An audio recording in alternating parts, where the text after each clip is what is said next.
Stand by to launch FanStream Sports. 3, 2, 1. Let's start. Hello, sports fans. Welcome to FanStream Sports. Nothing but pure sports. This is the JP Show. JP, it is so good to hear you back on the air. Stand by. Now, here's JP. Welcome into a Tuesday edition of the JP Peterson Show. It's our last show before Bucs camp. Football season is starting. LFG. Let's freaking go. I feel like Brady running down the freaking field, pumping a fist. Let's go, boys. I see you, Baker Race Bolts, Sergio Biltrace, Michael Sorgo. I see you guys. Let's effing go. It's football season. Wake up. We will be out by this time tomorrow. We will be sweating our ass off out at Bucs camp tomorrow. Very much looking forward to that. Absolutely. They have an indoor facility there. Why are they outside? Why aren't they inside? Because inside's for pussies. That's why. Duh. Should be utilizing that. We're trying to build a football team here. Okay. We're not building some Asheville beta protest team here. All right. Seems unnecessary and sketchy AF to me. Well, listen, when the lightning comes, they'll be inside. When the rain and lightning come, we'll move inside, which might happen tomorrow. There's some rain forecast for tomorrow. Yeah. So yeah, that's but at least now they have a place to go and they don't have to sit around staring at each other. They can go practice inside. But it's hard to practice with 1,000 guys into the indoor facility. So the last time the Dallas Cowboys practiced inside, it was a couple of years before they built the Star, and they were still out at Valley Ranch, and they built this big tent facility temporary because they were having 110-degree heat, and then this tornado came and collapsed it while they were practicing, and it almost. Oh, I remember that. Yeah. That's Joe DeCamillis, the special teams coach at the time, broke his neck and has never been the same since. Really? Yeah. Wow. He's still in the league, but yeah, he was hurt bad. So yeah, we're going to be at training camp, and that means the show moves, kids. For the next 2.5 weeks, we are going to be coming to you live from noon to 2 p.m. Noon to 2 p.m. That is so we can go to training camp, get all the information, get the interviews, and bring them back hot off the presses.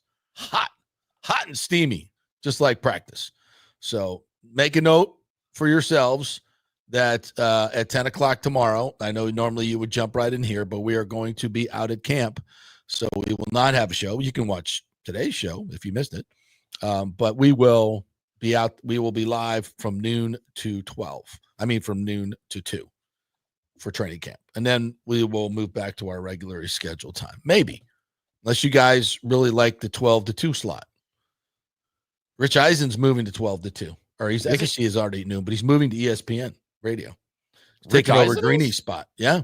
Where was he before? I thought he was already on ESPN. No, he was digital. He was all digital. And he was on Direct TV, I think, a couple different places, kind of like Dan Patrick, and then he gets syndicated on some of these shows. So our local station, DAE has syndicated programming most of the day because they can't afford local hosts. So they all suck. Yeah. There's that. Doesn't have anything to do with affording. Did you see the Gruden box that he opened from 620? Mm-hmm. Oh my God. Roasted T-Crass. Holy crap. Big time. Wow. That was called him a friend and then roasted him for 5 minutes. That was tough to swallow. Look, I don't like calling people out that are in the business, right? Because of all people that should be called out, it should be me because I'm an idiot, a moron. We all know it. Look, and I can take it, but sometimes it's earned. Like sometimes you just set yourself up for it. Mm-hmm. You know, like me. But other guys are professionals. I don't either unless somebody comes after me. Somebody comes after me. I mean, I'm not going to just sit here and take it. Yeah, like a dog lying down. There'll be a response. And let's just, first of all, let's not all take ourselves so freaking seriously. We're talking about sports here. We're not, we're not doing peace treaties. All right. We're not doing any hard lifting political work here. We're talking about dudes in jock straps. So let's not take ourselves too seriously for the most part before we get even started. But you come after me and come after you. Sure. It's all in good fun. Yeah. Don't take it so serious. It's all good. Idiots. But some people do, man. They are, man, thin-skinned. Dish it out, but can't take it. Yeah. That's for damn sure. But anyway, we love all you guys. If you can't take some criticism, deserved or not, you're in the wrong business. You are in the wrong business. You are in the wrong business. Yeah, man. You're going to put yourself out there. You better be ready for what's coming. And, and always take it with a grain of salt. Take it with a grain of salt. Consider the source. And then, laugh it off for God's sakes. Or come back at them with some fun stuff. So it always makes good content. So, yeah. All right, so we got lots to get to today. Scott Reynolds is going to join us at 10:30, Pewter Report, with our training camp preview. We did the offense yesterday. We're going to do the defense today. Interesting notes on Tristan Wirfs, by the way, coming your way. Joe Bucs fan guys got Todd Bowles yesterday in a one-on-one. Had some interesting things to say about Godwin and Wirfs. So we will pass that along to you as well. And Scott's going to join us at 10:30. TJ Rives is going to join us in the 11 o'clock hours. So probably around 11:30, I believe, to talk Bucs, Rays, all kinds of fun stuff. Always great to talk with TJ. Also, I want to get into some college football stuff. Real interesting story in The Athletic yesterday. They did the team valuations for all the college football programs, basically sports programs. I think it's more college football, but football dominates, which is I thought it was very interesting and telling on which franchises, so to speak, are the most valuable media rights. And this kind of dovetails into that, Florida State put out some pictures of the new stadium. We gave them to you about a month and a half ago when it was almost done. We were up there visiting, and they also announced that their new capacity is 67,000 plus, which obviously falls way short of the Big House, a lot of these big SEC stadiums, older stadiums, where the trend is towards smaller stadiums, smaller seats, more premium seating, which is what FSU has done, and not without controversy. So there were a lot of comments on Facebook from fans. So I kind of want to get into that. Do you like the trend of more premium seating, less ham and egger seating, as I like to call it? Because the ham and eggers are getting priced out. Not only, but that's already happened for the most part in the professional sports for a lot of ways.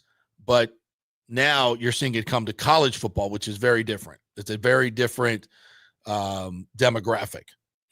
Obviously pro sports caters to the elites, high dollar people, whereas college sports has somewhat been reserved for the blue collar folks. And now even the blue collar folks are getting because what Florida State just did to their stadium is coming to every other college football stadium. Florida is getting ready to do what may be a $1 billion expansion on their stadium, which is very old. I mean, the bones of that stadium are ancient. So they basically are they're putting $1 billion in. They're going to basically rebuild that whole thing. It's going to be a whole new stadium. And I guarantee you, they're going to go from 90,000 seat stadium to about 70,000 with a lot more premium seating, which they make more revenue on. So these chairback seats that FSU is selling, I think they're like 1,500 for the season, maybe more than that. And they've sold out all their premium seating for the most part, except those chairback seats. But it's going to be an interesting experiment because that's the home side. Right. It's right there, right behind your bench. That's where you want the loudest fans to be on top of the other team. And it's not really going to be that way. Right. Especially when it's hot out. Those people are going to be back in the club. So are there even going to be people sitting in those seats? It could just appear very empty. So it'll be interesting to see how this plays out at Florida State, because I think they're kind of ahead of the curve in what they're doing. It could be a tremendous revenue success for them. Now you keep going 2-10. Won't matter. They ain't gonna matter. There'll be nobody in those seats because, and we'll get into this a little later. I want to kind of blow the whole thing right now, but Tallahassee is not the most accessible place. People got to drive to get there. So we'll get into that a little bit. I'd like to hear your thoughts on that. And a lot of media stuff going on. Barstool getting bought by Fox, Rich Eisen going to ESPN. What's going on? And by the way, a new report out. Since 2023, baby boomers doubled their podcast listening. Did you see this? New report. Baby boomers, that's old people, doubled their podcast listening. That's why this program and so many others are having such great success. And our business model is booming. So very interesting to note that. So we'll get into some of that. So it's my understanding Fox did not buy Barstool. They simply entered a media alliance. So Fox is going to broadcast some of the Barstool podcasts on their network, but it's not, they didn't buy them from what I understand. It's like a merger. Fox is going to be the platform where some of the Barstool podcasts and shows go out on, because, Fox canceled a bunch of their shows. So now they got to replace the programming. All right. In a cheap fashion, and that way they're just retooling stuff that already exists. With Barstool programming. Yeah, it's a lot cheaper that way. Yeah, instead of producing their own shows, they're just going to steal the Barstool shows. Exactly, which have such great. Yeah, that's interesting. That's interesting because, I guess if you can't beat them, join them. Mm-hmm. Right. I mean, and honestly, all the Fox crap sucks. I mean, the ESPN stuff, it all sucks. It's all terrible programming for the most part. There's a few exceptions. Yeah, I mean. Listen, I think of one Fox show. I cannot think of one. Like when I say Fox show, I'm not talking about your NFL Sunday or that stuff like that. I'm talking about your daily, whatever they have that, when they had whatever that show was with Joy on it and all the idiots that I can't stand that they canceled. All of those daily, frankly speaking, the only one I could tolerate was the Nick Wright platform. I forgot what the name. First Take. That was a smart show. That was a smart show. Because I like Nick Wright. I think Nick Wright's great. Yeah, I would watch that show. Now they talk way too much NBA for me. Yeah. Way too much NBA. But I think it was a smart show. I think all the guys on that show, it's Nick. Who are the other two guys? They're good. They're really good. I think they're very thoughtful.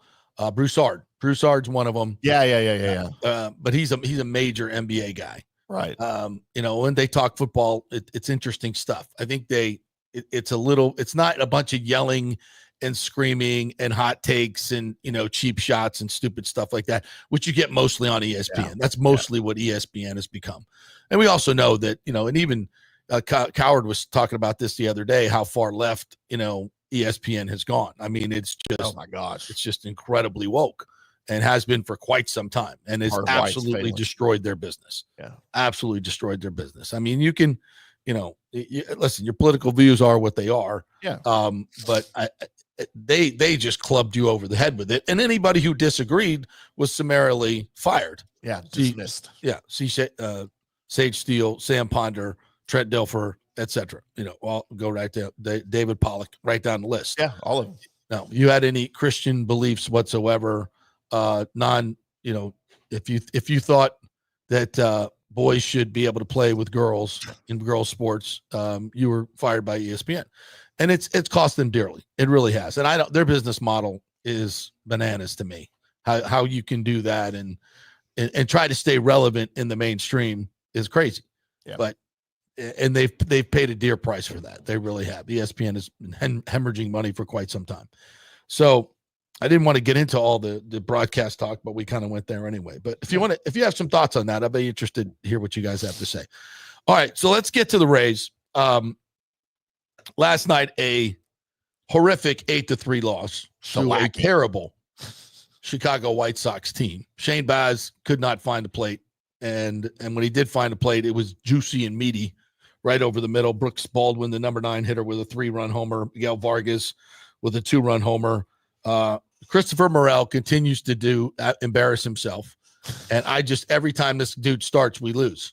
I don't understand what the obsession with Christopher Morel is.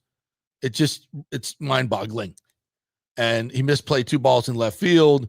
I don't think he did anything offensively last night to note. And I just don't get it. I continue to not get it with Christopher Morel, but he continues to play. And we're not winning when he plays. I can tell you that. The White Sox are the best team in baseball over the last 4 days, JP. Listen to these. Okay, they just swept the Pirates. Listen to these win totals. 10-1, 10-4, 7-2. That was your sweep of the Pirates. And then last night at the Rays, 8-3. They're just on an offensive juggernaut right now. They did not face Paul Skeens, I'm guessing, in any of those games.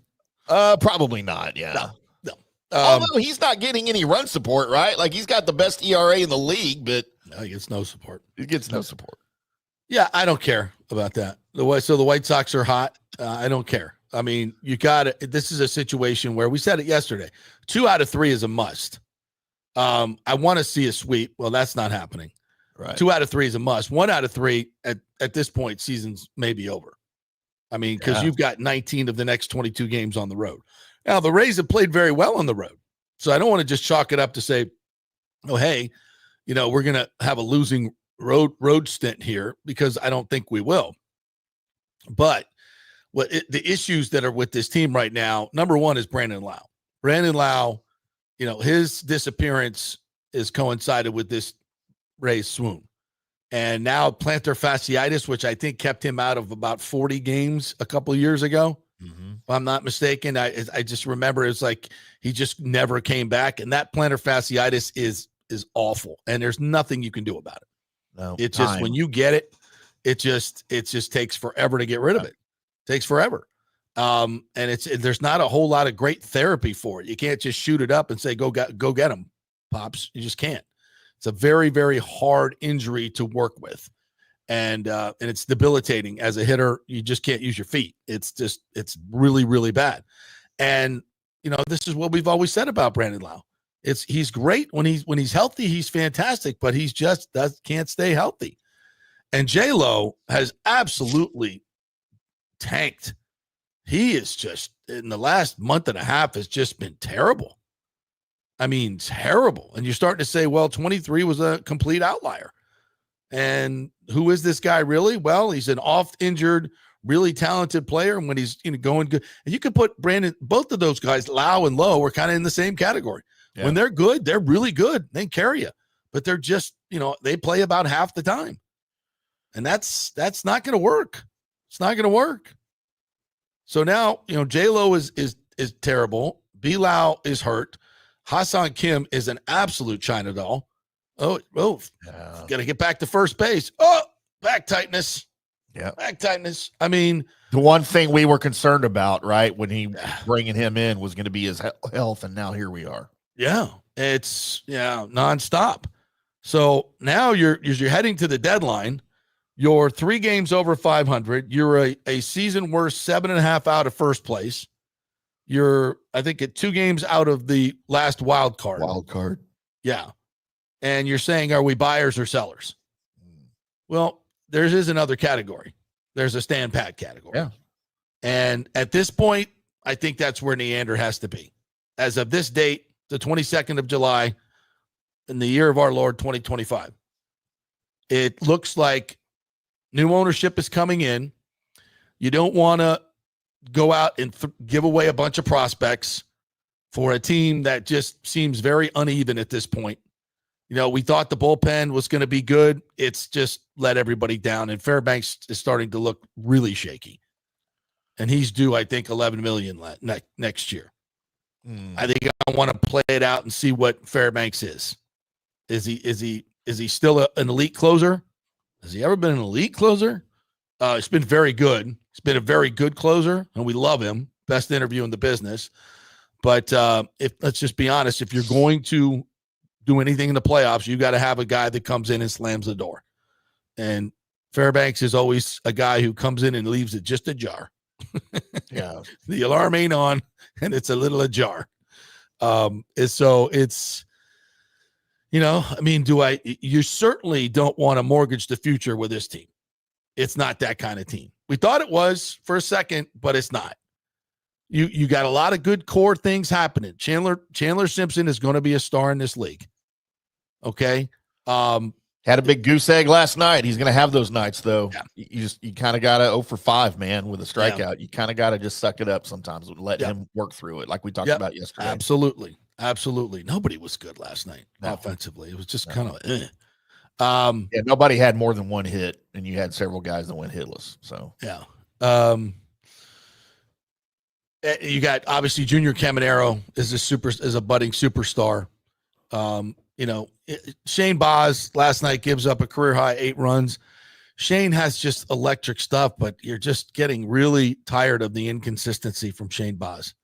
And I wonder for some of these guys, especially Shane, who has so much spin on the ball, on his pitches, working outside in the humidity in not air-conditioned space like Tropicana Field, are they getting a good enough grip on the ball to be able to spin it the way they normally do? Because that's key to your control.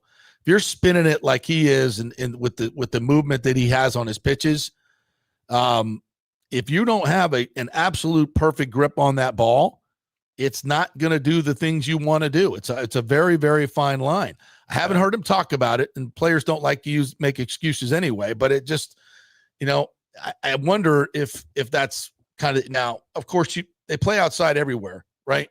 Maybe not in other places that are as humid as this, but I'm just wondering if it's a little difficult for some of these pitchers and they're having to adjust, and maybe they need to have a better rosin routine. I don't know. Right. I'm just throwing that out there. I would like to ask the pitchers about that, if that's one of the issues. So I think if you're Eric Neander right now, I think you may look to Durham for some help in the bats. Now you've also got Palacios coming back. And who's the other one? DeLuca and Palacios, so we can get rid of Morel.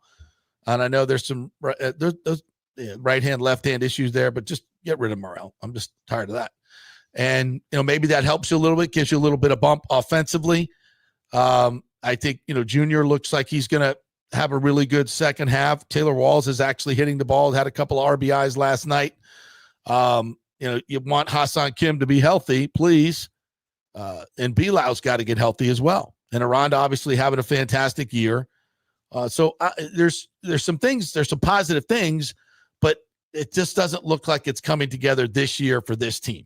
So to go out there and, mortgage, to give away a Zach Littell or give away even a Shane Baz or a Taj Bradley, now if you can get Acuna, that's a totally different story, because you got control of him for 3 more years. So, at a relatively cheap $17 million. Now, that's a long shot, I admit. But unless I'm going to go fishing for something like that, I don't think it's worth doing a whole lot at the deadline. Just see if this team can get healthy. Because when this team is healthy, it can compete. Yeah. It can compete when it's healthy. So, maybe that's just the way Neander looks at it, and let new ownership kind of come in, have a full off season to look at everything and say, all right, this is what we want to do in this off season and move forward. That's kind of seems like where it should go right now. Man, I think it changes day to day. Now you lose the series to the White Sox and you're going out on the road for 19-22. And the only 3 you have at home is the Dodgers.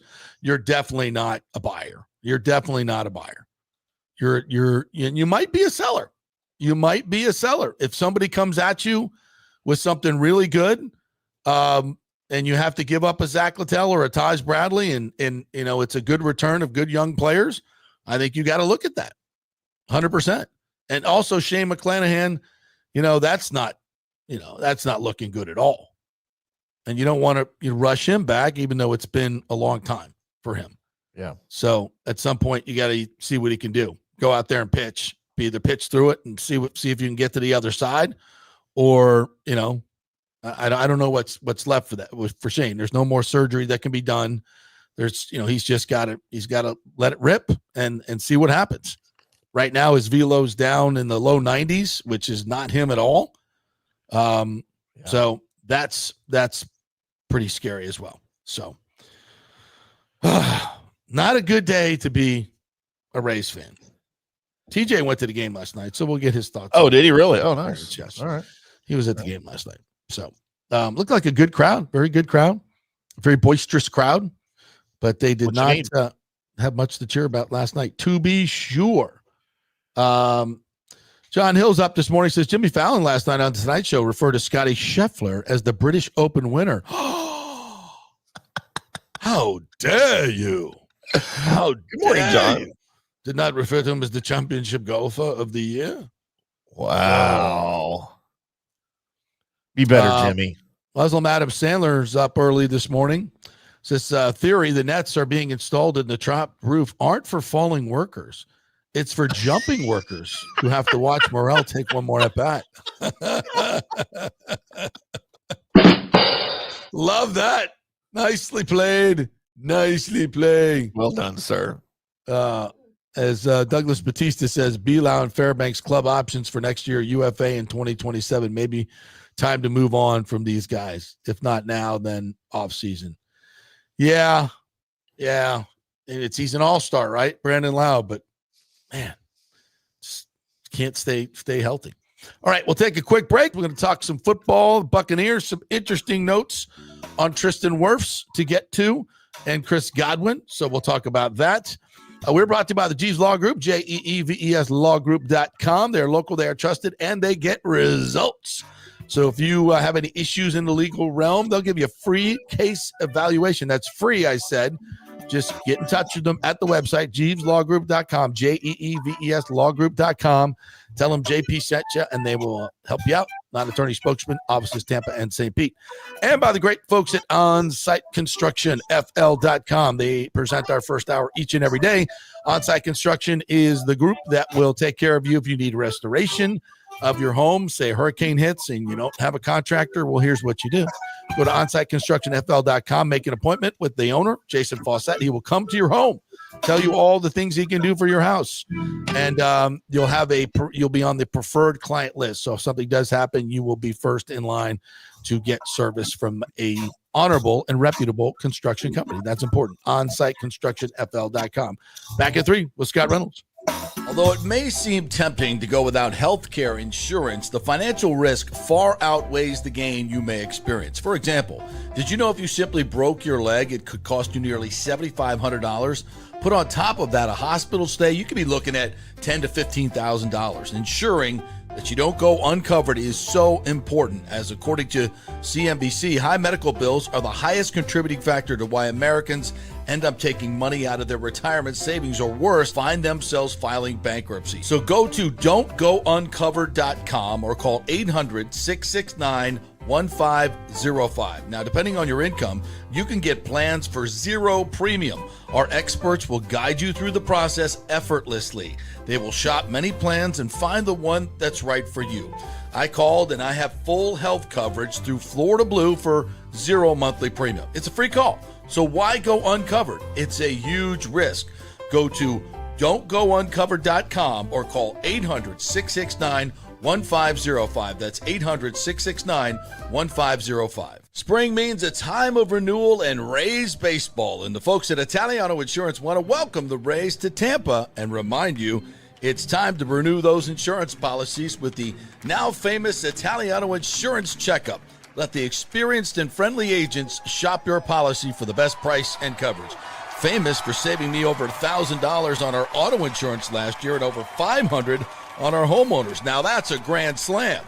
Might as well get a double play by adding flood insurance and business insurance to your portfolio. Costs less than you think, and trust me, you do not want to risk your home or personal wealth. That's a big whiff. So step up to the plate and call 813-877-7799 and chat with the all-star agents at Italiano Insurance. 813-877-7799 or go to ItalianoInsurance.com. Go Rays! JP here for Riveters, our new official sports bar and grill of the JP Peterson Show. And just like our show, no BS, no corporate chain feel, just amazing, authentic folks serving great comfort food in a casual atmosphere at unheard of prices. Riveters is located just south of Raymond James and Steinbrenner Field on Dale Mabry, walking distance to the park. So free parking, great place for pregame and post-game.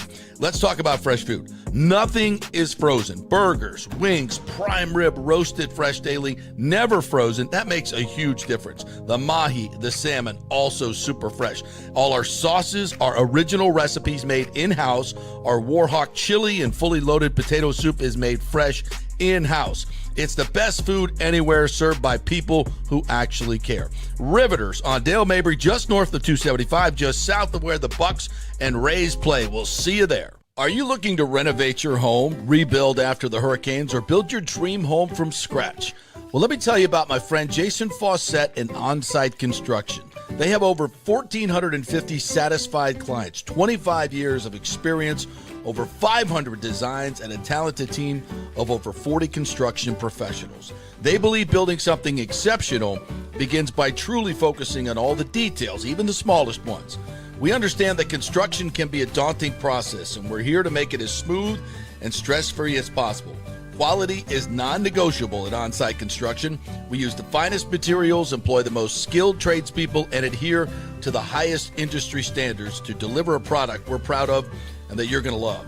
Our project management is meticulous with a focus on completing projects on time and on budget. Your happiness is our primary driver. So give us a call at 813-579-5789 or check out our incredible website at onsiteconstructionfl.com.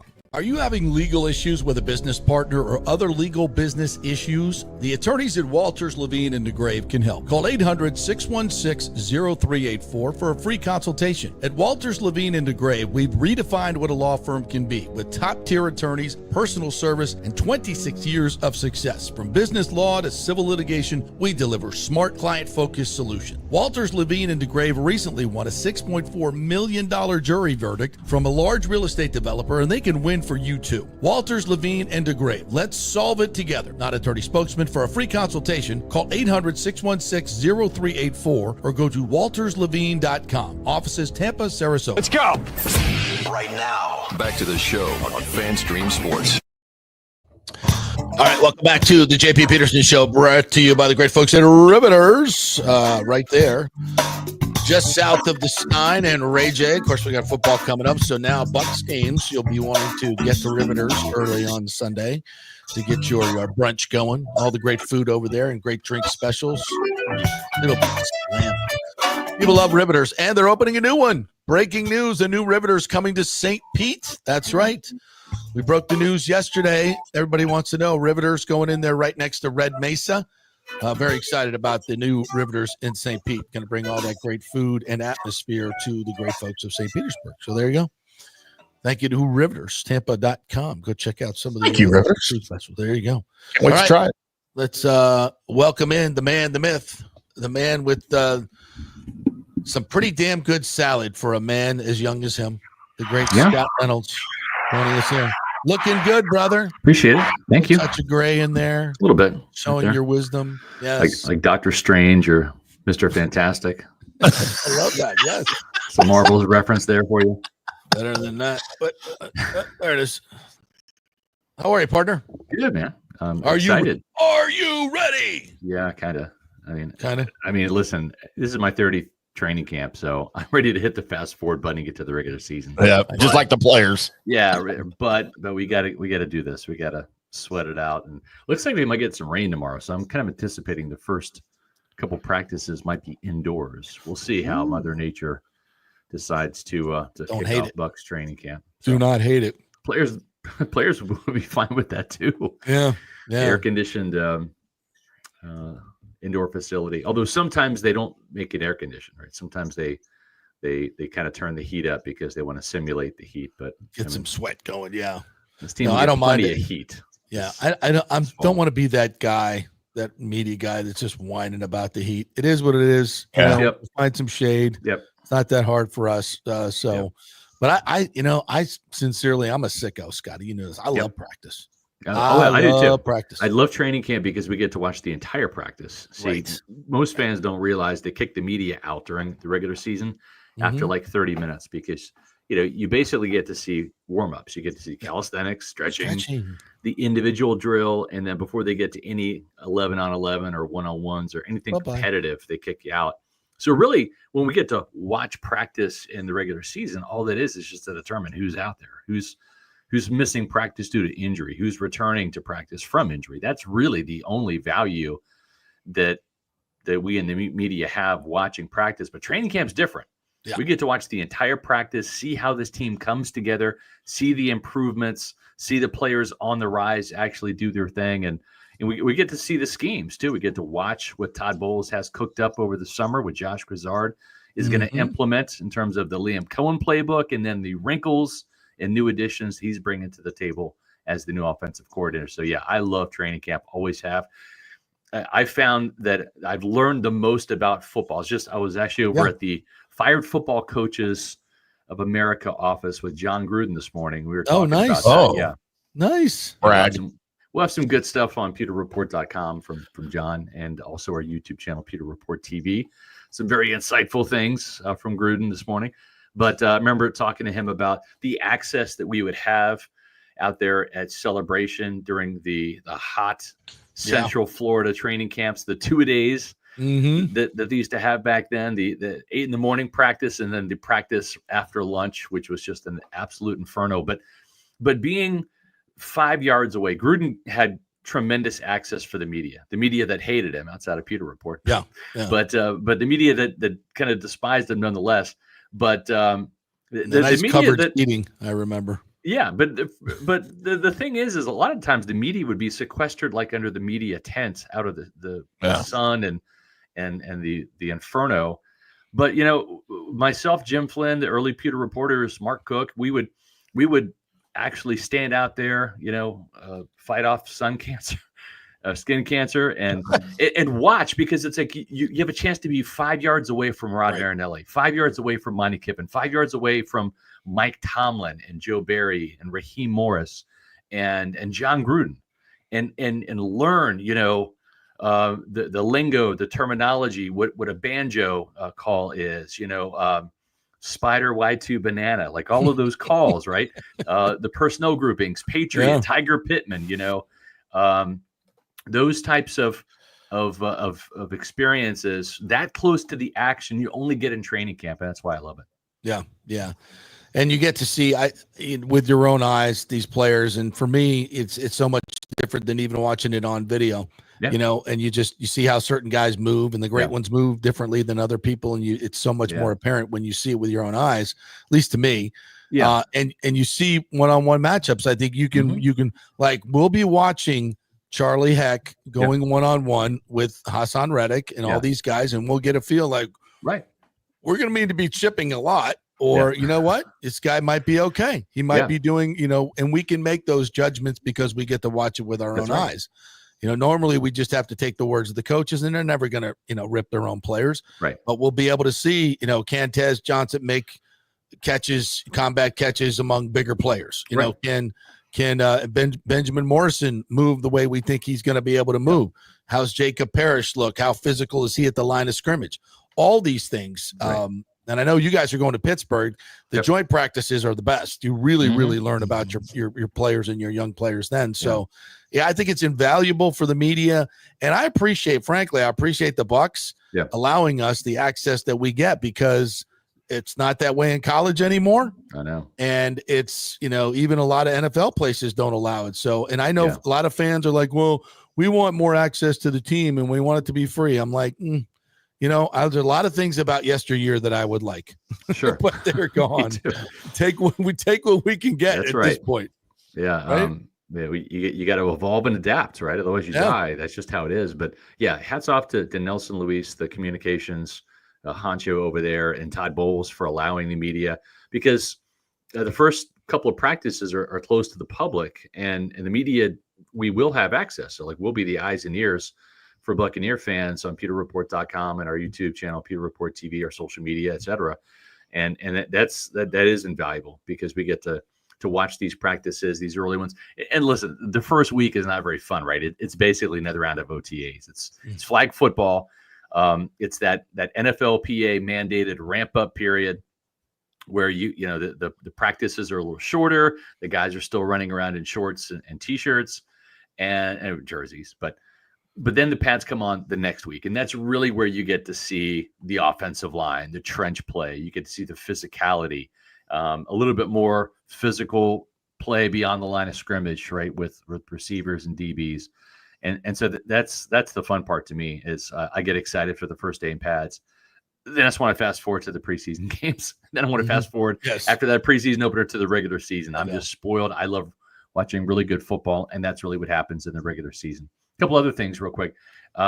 You mentioned Charlie Heck, and Payne Durham is going to be one of our training camp diary subjects.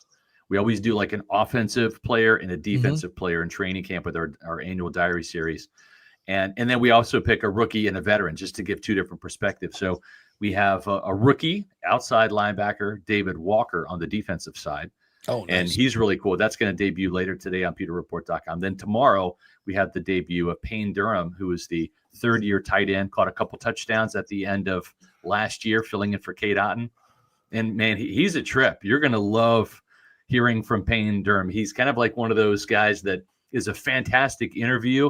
It just nobody really interviews him because he's like the backup tight end. Right. But I've always found that those guys. I don't even think I've heard the guy talk. Yeah, he's phenomenal. He's a Georgia guy via. I think he grew up in Gwinnett County. Yeah, and he's a trip. He's really pissed that the Falcons swept the Bucs last year, and he's ready to make amends for that in Week 1. But a lot of good stuff coming from David Walker and Payne Durham. Again, the David Walker training camp diary appears exclusively on PeterReport.com today. It's the debut, and Payne Durham's tomorrow. But when I was talking about Charlie Heck,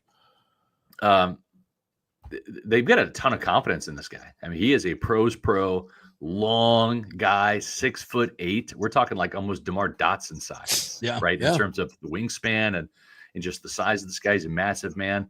And he feels like Charlie Heck is getting ready. And the news today is that George Fant, the kind of journeyman offensive tackle, the Bucs are working him out today. Yeah. They might sign him, and that's a good thing because, like Charlie Heck, George Fant is a swing tackle, can play left and right. And right now, if Tristan Wirfs is not going to be available for the first couple of weeks of the season, you're going to need another offensive tackle because if something happens to Heck in training camp or the preseason or Luke Gedeke, you are screwed going into Week 1. Yeah, we said that yesterday. They're going to sign it. They have to sign a veteran tackle. Yeah, they have to, and that's good. And I think there's this all these thoughts that the Bucs missed something. The medical staff on Tristan Wirfs, they screwed up, and I said a couple weeks ago, it's like that's not. I don't think that's the case. First of all, their medical staff has a great history of getting it right. But it's gray area stuff. Yeah. And it's never black and white with these type of injuries. And with Tristan Wirfs, who's a freaking superhuman, he probably, didn't even know he was hurt or felt it was not that serious. And they found some other serious stuff or more serious stuff and they took care of it. I don't think there was anybody to blame. And also, I don't think we're 100%, in this, he's not starting the season. I mean, Bowles has even said now, we don't know how he's going to heal from this. And if it's Tristan Wirfs, I'm guessing it's probably going to be, as he said, sooner than later. So all this, here's the sky is falling stuff. You remember, chill. Tristan missed a game and a half last year with this same injury. I know. Right? Injured it against the 49ers early in that game. Justin School came in, right? And then the bye week happened. And then after that, he missed the start up in New York against the Giants. And then he returned to action against the Chargers. They whipped the Chargers' ass, right? Yep. And he didn't look back. He played every single snap the entire rest of the season, right? I think maybe at the end of the Panthers game, they put School in because they got out of hand and they could afford to do that. But I mean, Tristan Wirfs played the rest of the year. Oh, by the way, finished first team All-Pro as well as Pro Bowl, right? So this was deemed to be a minor injury. Right. And so much so because he came back and played, 6-7 games towards the end of the season. So they said, listen, this is probably something that rest, rehab, recovery is going to take care of. We have the entire offseason to do it. And it just didn't quite fully heal like they had hoped or expected. And the thing, too, is people say, well, he should have had the surgery in January. Again, it was a minor injury, right? A minor knee injury that nobody wants surgery. Surgery really should be the last resort for any medical situation, right? Like because there's always the chance for complications in surgery. There's always the chance that something could go wrong during surgery. So you'd rather have a surgery be the last resort. And unfortunately, it happened a little bit later than the team wanted.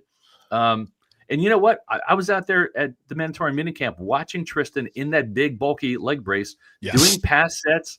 He actually looked pretty fluid doing it. Right. And I think this is something that he probably could play on throughout the season, just like he did at the end of last season, but it just doesn't feel right. And you want him to be back to 100% sooner rather than later, because you never finish the season 100%. And the problem is if you start the season at 80% rather than 100, then you're going to end the season way closer to 50%, right? And so I think if they get the surgery done now, which they did, you get Tristan Wirfs' knee back to 100% whenever he comes in, first week of the season, third week of the season, whatever, right? Then by the end of the season, as attrition and miles on the tires start to show up, you're maybe sitting 70% rather than 50%. So I understand this. And him missing training camp is not a bad thing. No.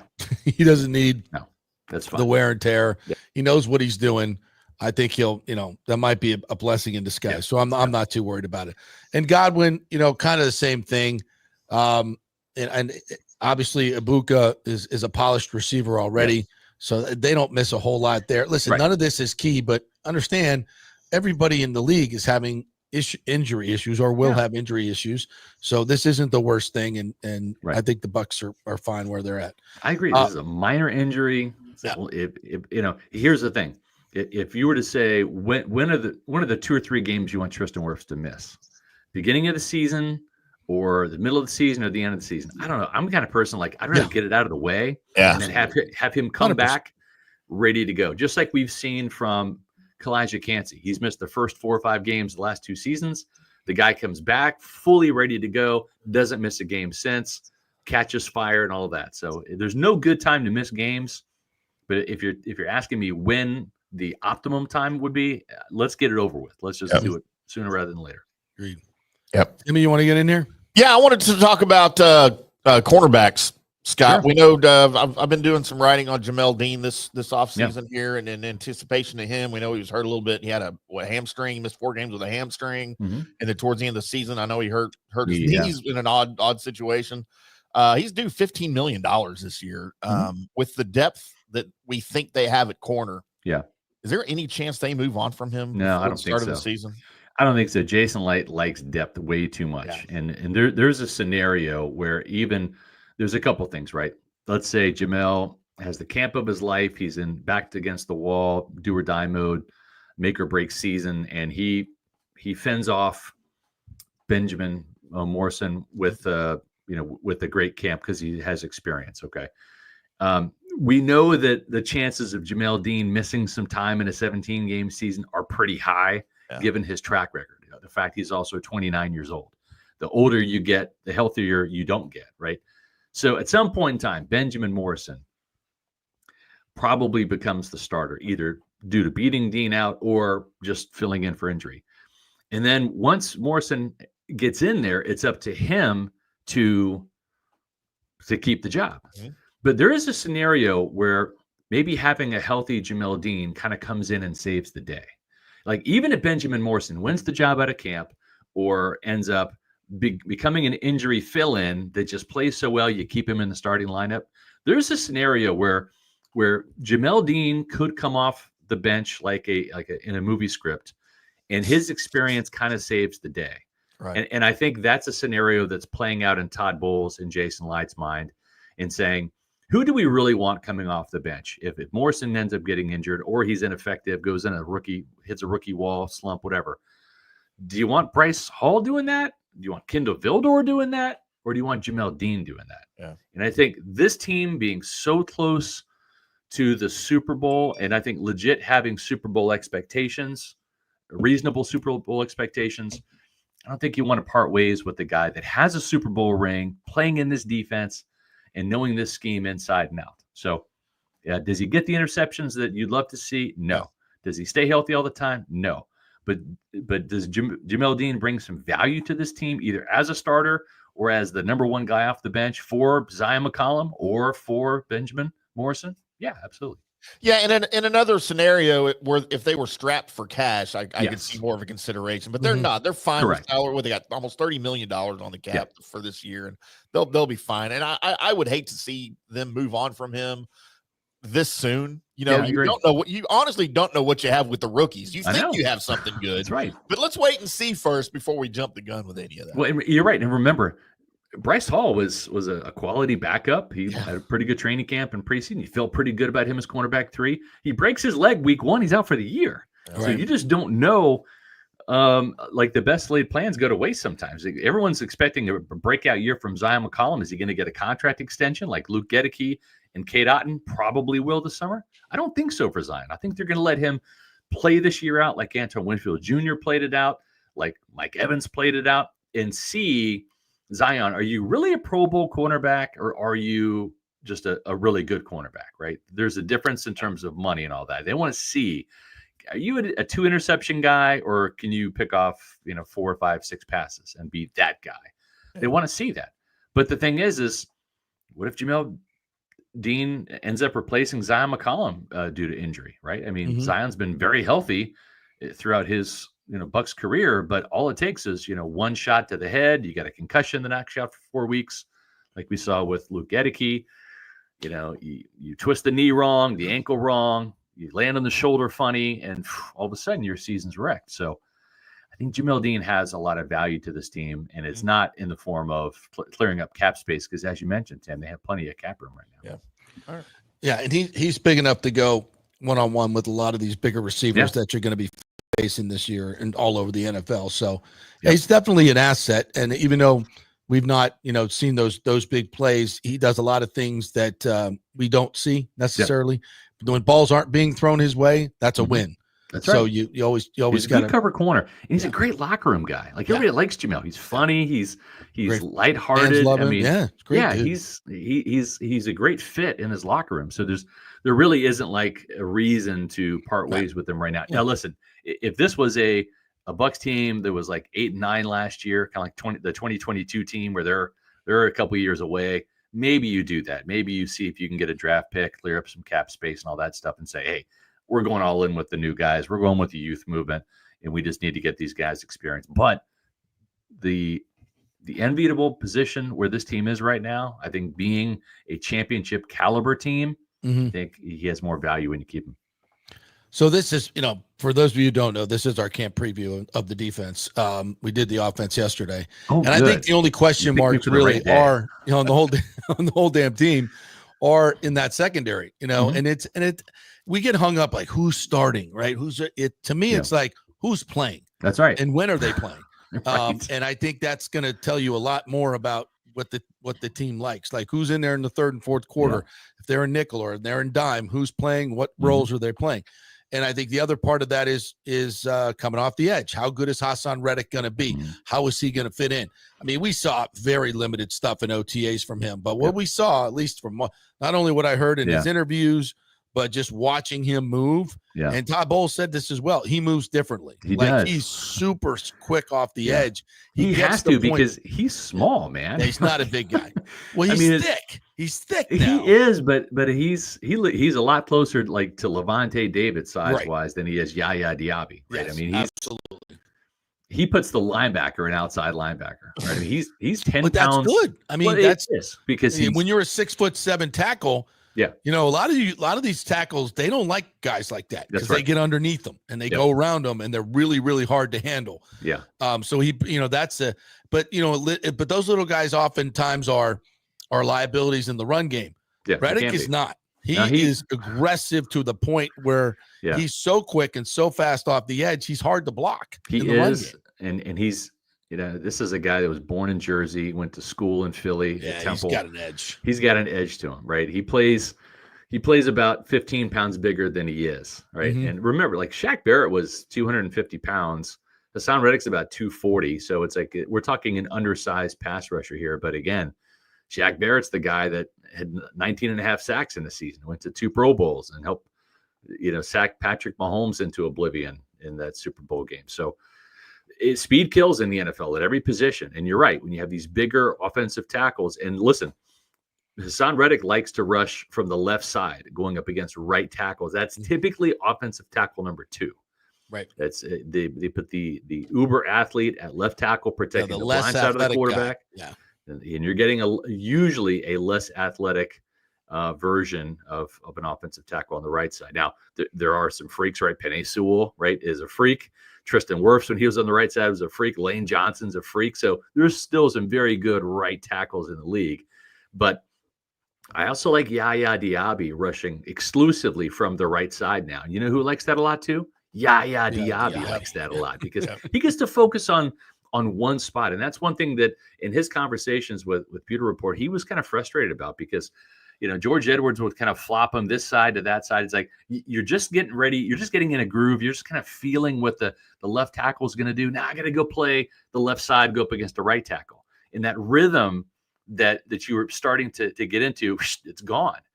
And if you look at the great rushers, and I appreciate Yaya doing his homework this offseason, TJ Watt always rushes from the left, right? Right. Yeah. And Trey Hendrickson always rushes from the right. You had Simeon Rice always rush from the right. And that's key because once you're at home base, you feel good and you start having your toolbox expand and you can have all of these different moves that you can put on tackles. You can set them up. And that's one thing Simeon Rice would do. Sometimes he would play the second half completely different than the first half of games, right. and start dipping into his toolbox of counters and kind of lulling these tackles to sleep a little bit, like not hitting an inside spin until the fourth quarter when you need it. And that tackle's just setting outside, worried about that speed. And all of a sudden it's just that little ghost step, cross face, and all of a sudden Simeon has a sack from the inside. And I think that's what Yaya Diaby's hoping too, is he can really perfect his moves from that side. But that the impetus of that is because Hassan Reddick likes to play on the left side. So both of these guys are getting to play where they want to play. And I think you're going to see Yaya Diaby with a lot of cleanup sacks. He'll get some clear wins, but he's going to get some cleanup sacks with Hassan Reddick rushing that quarterback right in his face, flushing him to the blind side and into the arms of Sub-Zero. And the other thing I'm looking at on defense from a training camp perspective is David Walker, who we mentioned, going to be writing that column for you, and Elijah Roberts. Yeah. Those two guys that I don't think the Bucs, and this is a good place for rookies to be. They're not counting on these guys to make huge impacts. Yep. So they've got experienced guys in front of them. We're good. But if you show us something in camp and you force your way onto the field, that's just fine too. Yeah. So those are I think defensively, those are the things I'm looking at. Maybe a little bit of Servassier Dennis as well. Yeah. I think he's going to be really, really good if he's healthy, has great range. I forgot he played safety in college a little bit too. So, or high school and college. One of them. He's great against the pass. I mean, I was talking to John Gruden this morning. He was like, man, this Servassier Dennis, he can play against the pass now. And of course, that's what the Buccaneers need. They were victimized last year. KJ Britt, JJ Russell was wide open. Yeah. So anything else you're looking for defensively on in training camp? Yeah, press man. It's like we had Todd Bowles on our podcast and we kind of asked him like, hey, like, what's up with all this cushion that your cornerbacks are given? He's like, it kind of ticked him off too. And we did see that. We did see that JP out there in the OTAs and the mandatory mini camp. Kevin Ross, the cornerbacks coach, was making his cornerbacks play more press man and get in the face, and at least at the line of scrimmage. It's not the tell. It's not the tell to the quarterback that, I got the slant here. It's 3rd and 7. They're defending the first down marker, right? They're playing off. They're giving me some cushion. And the problem with that is the quarterback sees that. The receiver sees that. And the receiver knows and the quarterback knows that the ball is going to get there before that cornerback can cover 7 yards, right? Right. And so the quarterback throws the shallow slant 5 yards, right? The cornerback can't get there in time to make a play. And then if that cornerback is out of position or doesn't make the tackle or maybe starts to begin to wrap up, but you got a 6'4" receiver like Drake London in Atlanta that catches that slant that falls forward for 2 yards, guess what? First down on 3rd and 7. Easy pickings. Yes. So now you're going to see the cornerbacks play at least show more press at the line of scrimmage. Now they may bail into like quarters, cover 1, cover 3. They may bail into zone, but they're not giving that pre-snap look. Yeah. And what I mean by bail that is easy pitch and catch. Yeah, it's not man wherever that guy goes, if he runs a shallow cross or skinny post or something, that cornerback's following him man to man. They might end up playing zone, but they're playing closer to the line of scrimmage and not giving that quarterback that easy tell. Yeah. And guess what? When you play that close to the line of scrimmage, is it cover 2?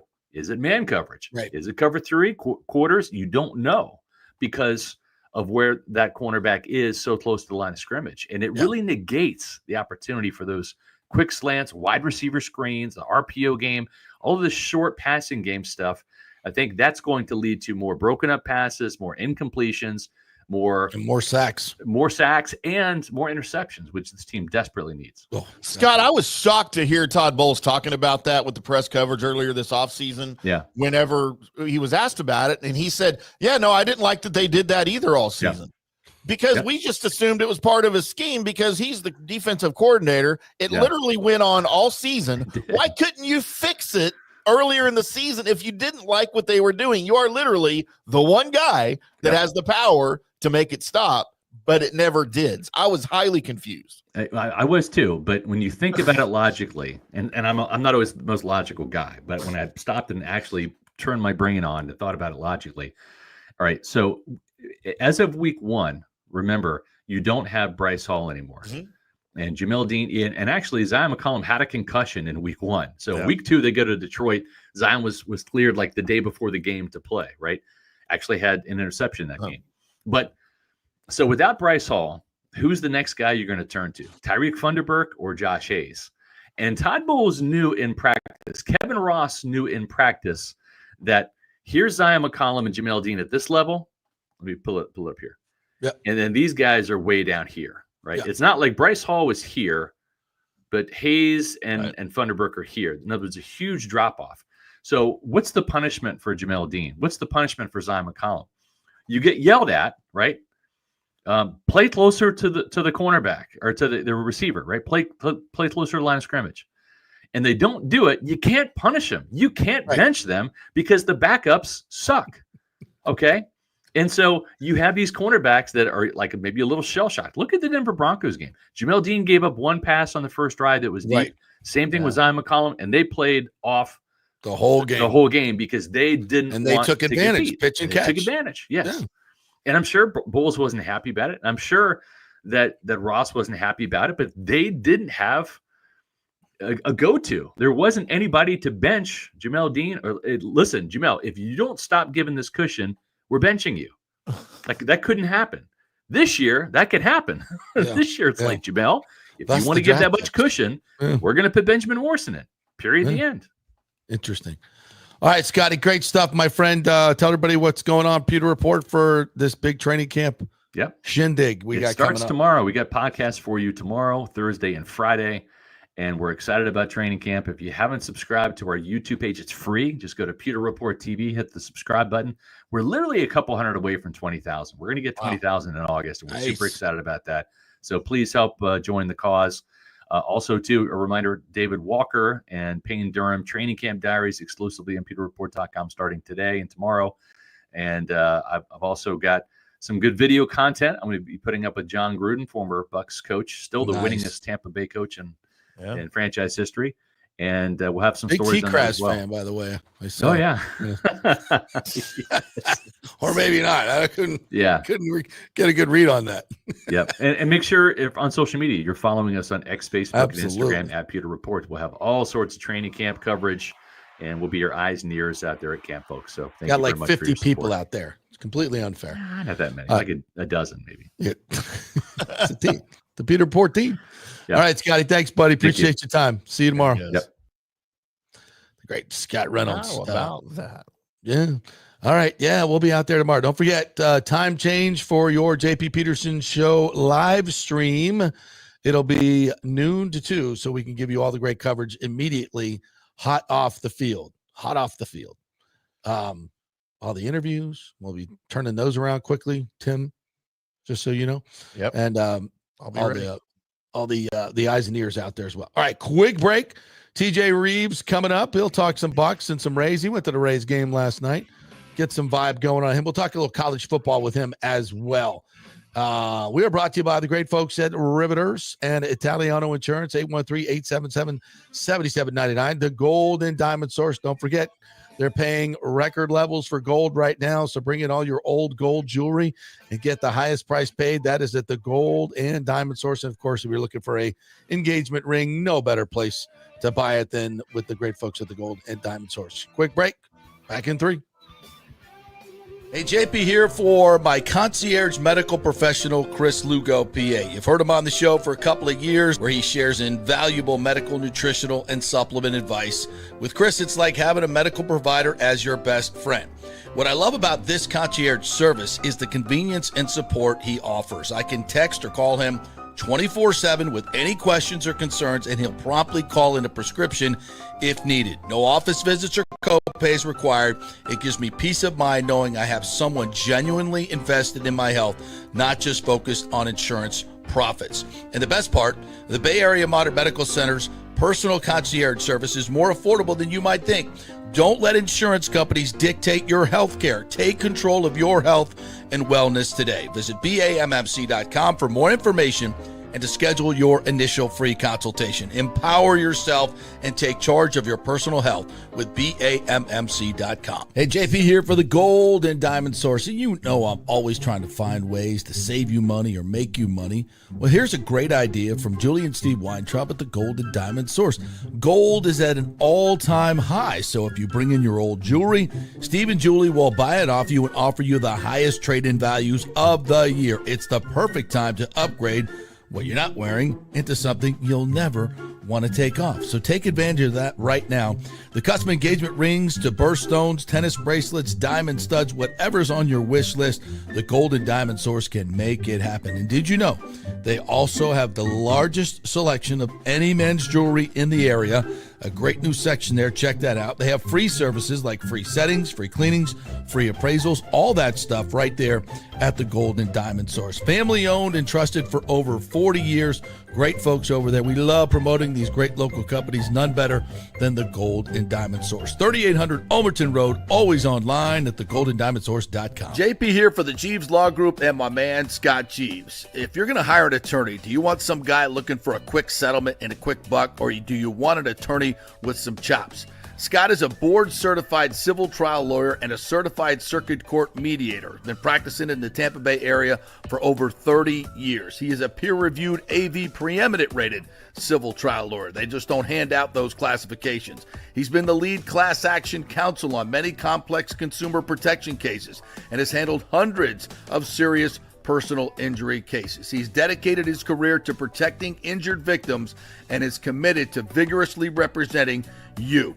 We're local, we're trusted, and we get results. Personal injury and personal attention. Call for a free case evaluation. That's 888-9-JEEVES. That's 888-9-JEEVES. The Jeeves Law Group. Summer is coming. Do not get caught with your unit unprepared.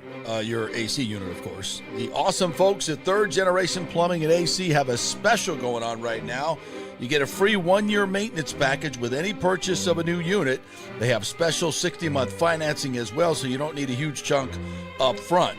Third Generation has an impeccable reputation built over 30 years of doing business. They do plumbing, AC, mechanical work, anything you need around the house. They are trusted folks. Go to the website and read the 5-star reviews.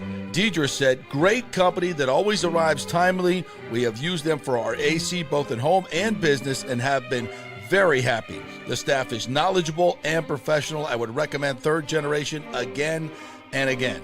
So give Third Generation a call at 813-961-8024 or go to thirdgenerationplumbing.com. Ciao, Paolo Tini here, owner of Caffè Paradiso, voted number 3 People's Choice Award on Open Table. I want to thank all our loyal family of customers that have been enjoying our great traditional Italian dishes we make from scratch every day. It's a great family story we're proud of. Our family moved from Rimini, Italy in 1984. My dad, Caesar, started Donatello, and that's where I got the start in the restaurant business. I started Caffè Paradiso on South McDill in 1995, and we've been there ever since. From our traditional ossobuco, a veal slow roast for 4 hours, to our daily fresh catch, the grouper paradiso with a piccata sauce and lobster claw meat, homemade pasta like lasagna, farfalle salchicha, which is a bow tie pasta homemade with fresh sausage. Hold on a minute, JP's favorite. I love it. So come and have a glass of wine with me on South McDill. Get a reservation on Open Table and see all our 5-star reviews. Ciao, see you soon at Paradiso.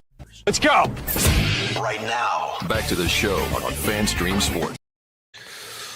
All right, welcome back to the JP Peterson Show, brought to you by the great folks at Third Generation Plumbing. They also do AC work there. So if you have any issues, it's a little hot inside your house, get an AC checkup at thirdgenerationplumbing.com. Just go to the website, contact them through there, see all the 5-star reviews. Great folks. So if you need any AC work, they're not the AC people that come out there and try to sell you a new system when you don't need it. That happens all the time. This is a honest bunch. Hard to find in the HVAC business. Trust me. Thirdgenerationplumbing.com, and in the plumbing business. So whatever you need around the house, mechanical, thirdgenerationplumbing.com. Tell them JP sent you. All right, let's get to some comments, shall we? JP, before you get to that, as you peruse those comments, I just need to take a second. Please do. And explain and maybe reassure Tampa Bay Buccaneers fans. Yes, sir. How genuinely fortunate and sports lucky you guys are to have a GM like Jason Light. Oh, yes. Who understands football, who understands how to build a roster, who understands how to treat his players, I know when to re-sign a player, when not to re-sign a player, how to break up with a player that you adore and the fans adore with dignity when you don't need to re-sign him and you let him go. And how to treat your star. He knows how to treat his stars, JP, because let me explain something to you. Yes. Dallas Cowboys training camp kicks off today. Yes. I spent an hour this morning listening to Jerry Jones go on and on and on about his team. In another Micah Parsons in particular. Delusional rant that we get every year to start off as the state of the Cowboys. Yes. It's Super Bowl or bust. Every year it's Super Bowl or bust. Cowboys? Someone asked him about Micah Parsons and his contract. Yeah. Now, JP, I don't have the direct quote in front of me because it makes me sick to my stomach to read it, to be quite honest. But he, when asked why Micah Parsons is entering the final year of his deal without an extension and why the Cowboys have waited now for Danielle Hunter to be extended in Houston, TJ Watt to be extended in Pittsburgh, Myles Garrett to be extended in Cleveland. Price has gone up. Jerry Jones said, look, contracts are 4 to 5 years. Anything could happen in that time. You could get hit by a car. Just because you sign a player doesn't mean you're going to have that player. That's Micah right. Parsons missed 6 games last year. Just because we sign a player doesn't mean we're going to have a player. End quote. What the hell does that mean? Means I'm currently negotiating with his agent, and I don't want to give him anything to work on. So I'm going to act like I really don't need the guy, but I really do. And we're going to eventually sign him, and all this stuff will be, swept under the rug. I mean, JP, it's all. JP, what I heard, don't get so excited. And what I'm going to write over at CowboysCountry.com today is that Jerry Jones doesn't want to sign Micah Parsons to a contract extension because he might get hit by a car. Yeah. I mean, that makes total sense. He's absolutely right. Why spend $40 million a year on a guy that might get hit by a car? Because that doesn't, other teams aren't considering that. At some point though, don't you just laugh it off as the crazy old man? Oh, we do now. Yeah. We love it. It's radio. It's going to get done, and it's going to cost him 20% more in the market than if he did it a year and a half ago. Yeah, I said like it did with Dak Prescott, like it did with Dak Prescott, just like it did with CeeDee Lamb, just like he overpaid Zeke. Yep. Just like you have a dumb GM. He just happens to own the team, and you can't fire the bastard. No. So I mean, sucks for you, but we love Jason Light. I mean, that's what I'm trying to tell you guys. And look, I said back in February, that Jerry could have probably extended Micah Parsons for about $36 million a year. Now the price is 42. Well, and you know what I think? Here's my prediction that Parsons gets. I think he's getting 4 years, 45.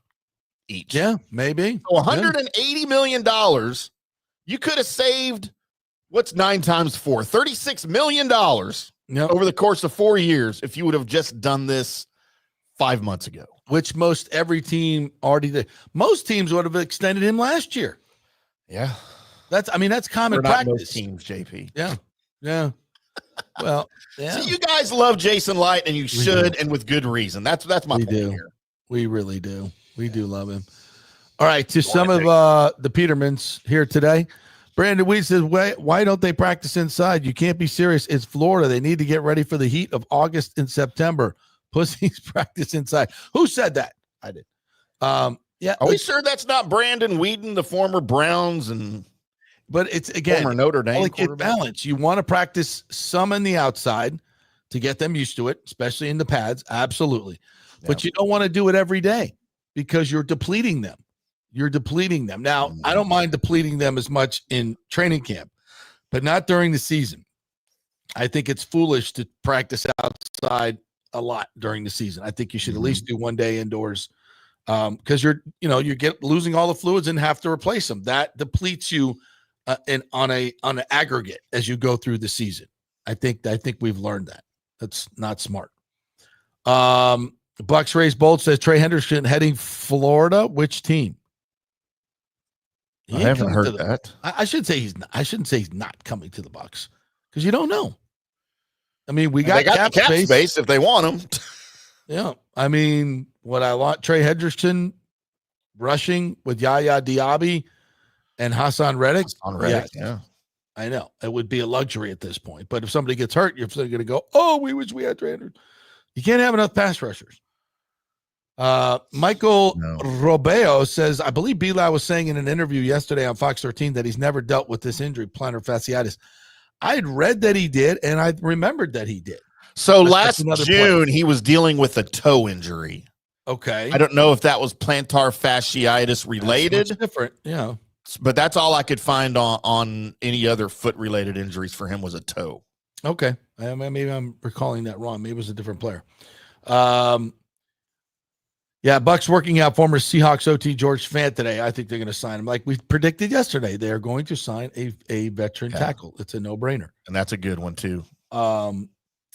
What else we got here? Douglas Batista says, Beli and Fairbanks club options for next year, UFA in 2027. Maybe time to move these guys. I would agree with that. Speaking of the Trop nets, as we remind you, Muslim Adam Sandler said, the nets are being installed at the Trop roof aren't for falling workers. It's for jumping workers who have to watch Morrell take one more at bat. I had to get that one an extra read just because it was so good.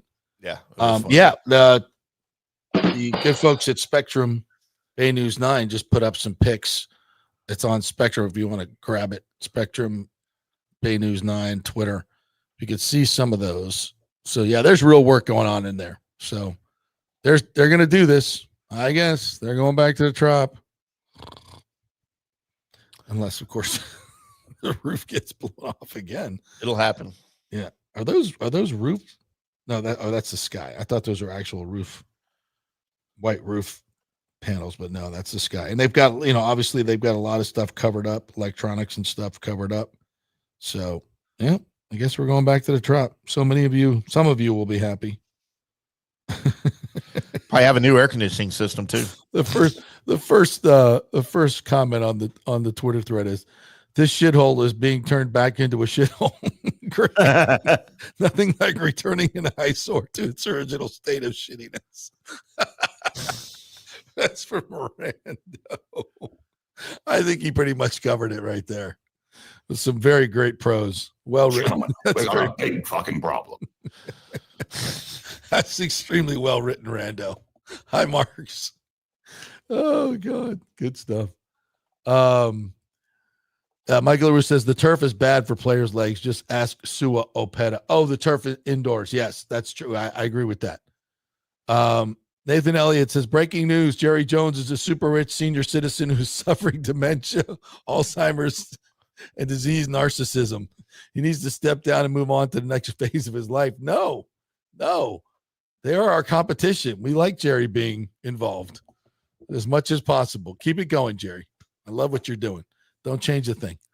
Don't change a thing. It's working for you.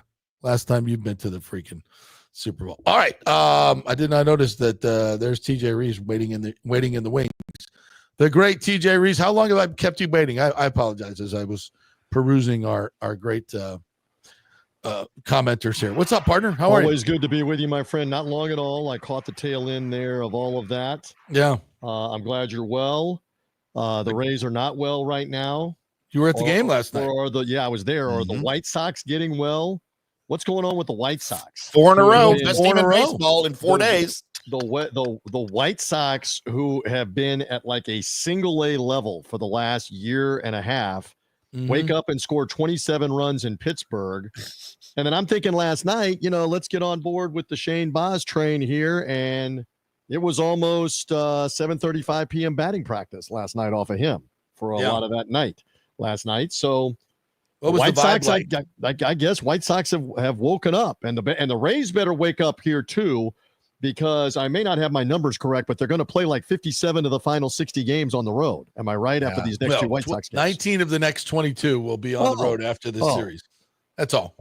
But hell, we play better on the road than we do at home. So okay, but you better get these two with those chuckleheads because, I mean, my God, I'm looking at the lineup last night. I kid you not. I walk into Steinbrenner Field last evening, and I will show the JP audience the away lineup, and I'm going, than Ben Benintendi, do I recognize any of those names? The law firm of Touchman, Medroth, Benintendi, and Vargas. Now Vargas did hit a home run later in the game. You remember Sosa, right?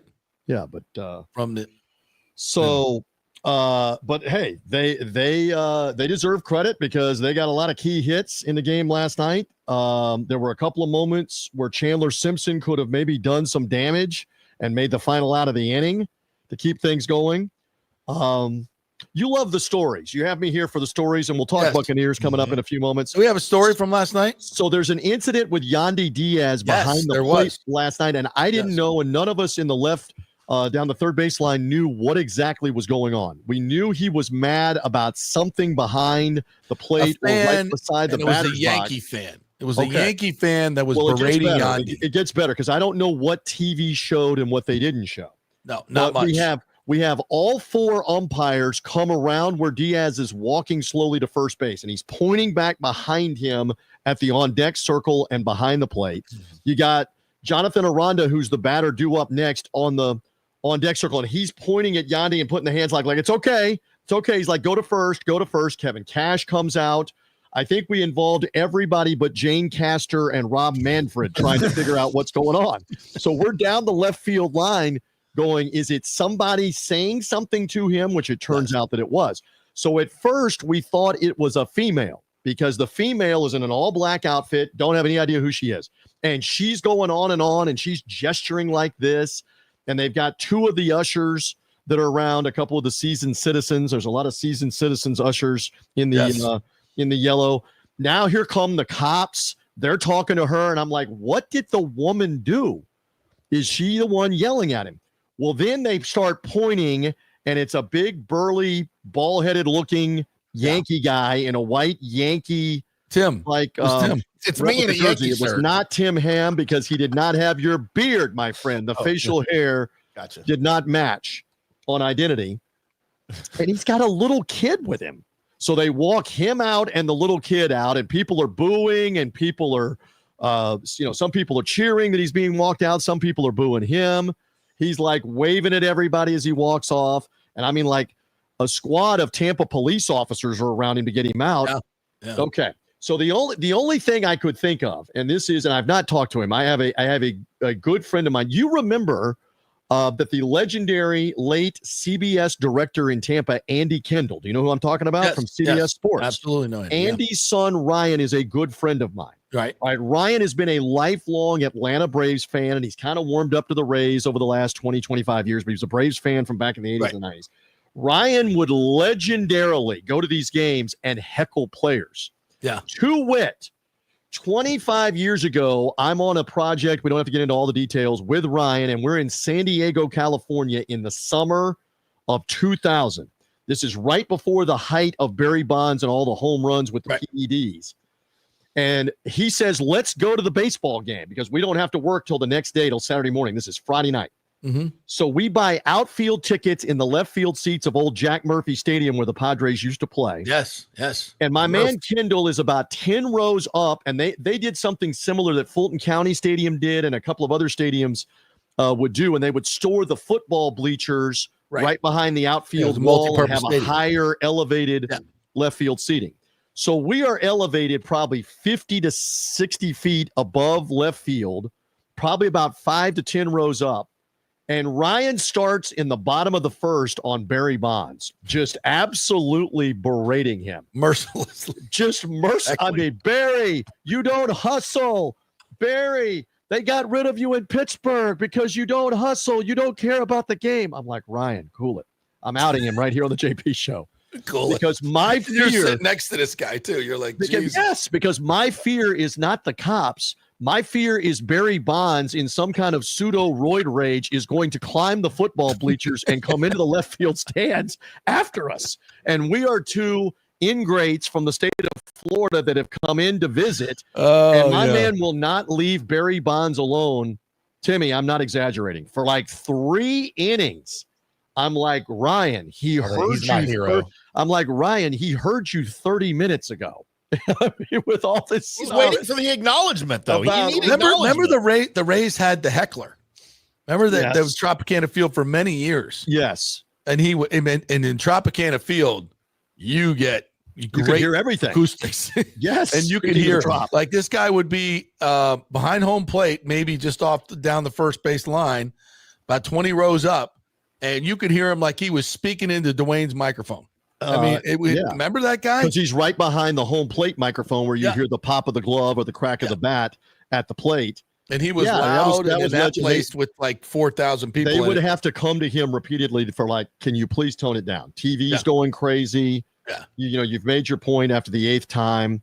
You couldn't, and he was just relentless. So shout out to my man Ryan Kendall on a Tuesday morning for a 25-year-old story about how we did not get assaulted by Barry Bonds that night with the Padres and the Giants playing. Did he ever turn around and give you the finger or anything? To his credit, never acknowledged it. Professional. I mean, my friend. He wasn't. That wasn't his first rodeo for that. Well, true, but 1,000% he could hear all of it. And I'm not talking about Ryan doing it for 30 seconds. Ryan went on and on. Like, how much did your wife get in the divorce settlement, Barry? I mean, things like just going on and on and on. I'll be honest with you. It's a little funny, but I'm not a huge fan of that. It's just not a huge fan of that, and it is obnoxious after a while. It does after a while. So I don't know what that guy said, but obviously it offended Diaz. I thought because he didn't run, he's not very fast, but he didn't run very hard on a potential double play ball where they could have maybe scored a run. And I thought maybe that's what it was about.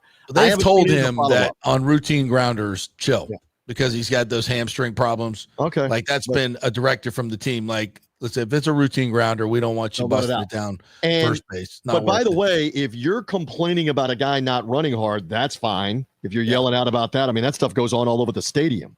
Why did he not run hard? This was something different, clearly, because all the fans were cheering. And you couldn't, and it's one of those things where you're watching the game and you're like, oh, they don't want to show something. Right. They clearly don't want to show something. And I hate when they do that. It's like, come on, just show us. But I get it. So that's what was going on. I'm here, first person account on the JP Peterson Show. Good. Well, so we took a break for 5 minutes from the White Sox jumping up and down on the Rays, and hitting them with a snow shovel. Were anybody heckling Morrell?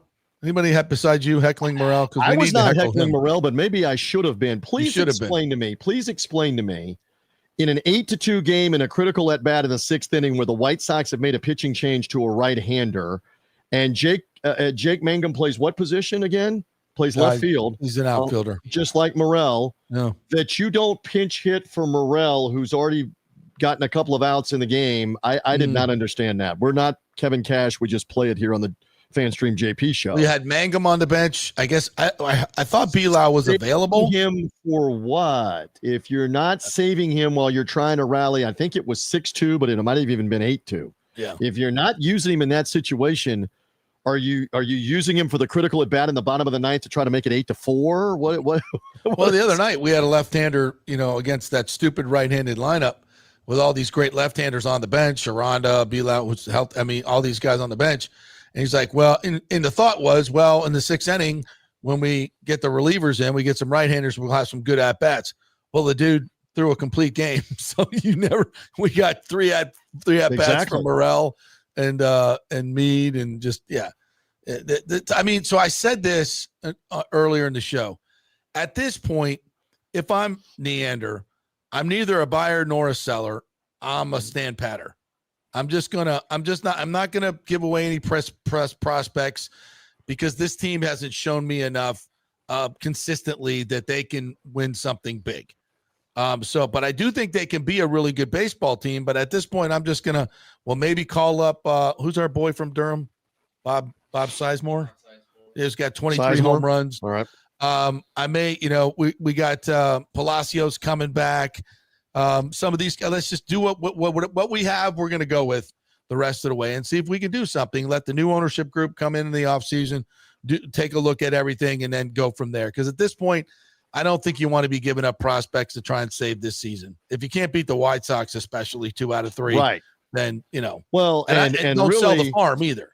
The last 2 or 3 weeks, you've kind of regressed to the mean. That's the new modern day phrase, right? Yes. Where we believe this team was probably somewhere around a 500 team, and I said they were a 500 team. That's they what I were called overperforming that. Clearly, after the slow start, they were overperforming that in late April and May, and now they've maybe regressed to the mean here. And you're right. I mean, how much do you want to give away? You got new owners coming in, and ultimately, you and I have been over this a couple of times, even recently. You're not going to remember this. This is not a championship team as it's constructed. So you're not going to remember this season 3 years from now or 5 years from now from anything on the field. You're going to remember it for the new lifeblood, the new ownership. Right. That's what you're going to remember. The year outside at Steinbrenner, where we didn't have one rain out till July. We still haven't you haven't had a rain out, and you had only one long rain delay just the other day.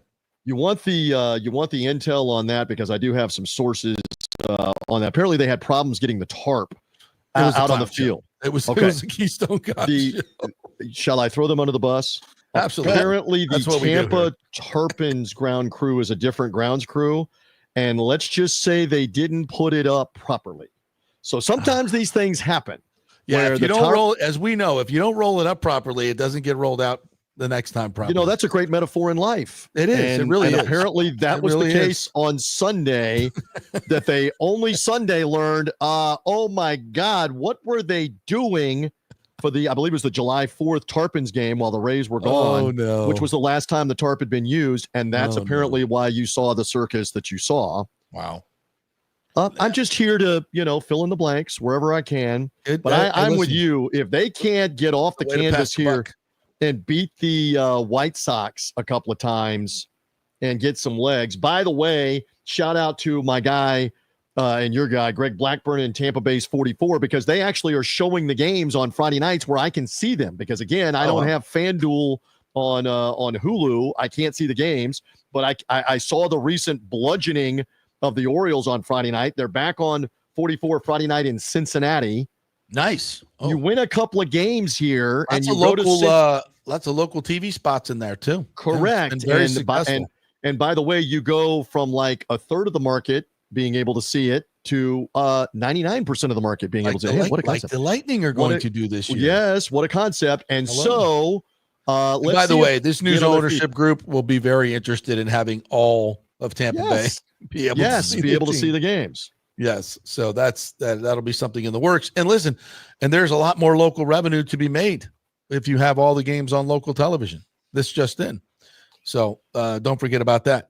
Also, I wanted to get your thoughts on this before, we talked a lot of Bucs, so I'm not going to saddle you with Bucs because you're not going to. No, anytime, whenever. I mean, we're underway with. I want to get you cover college football and college sports as long as anybody.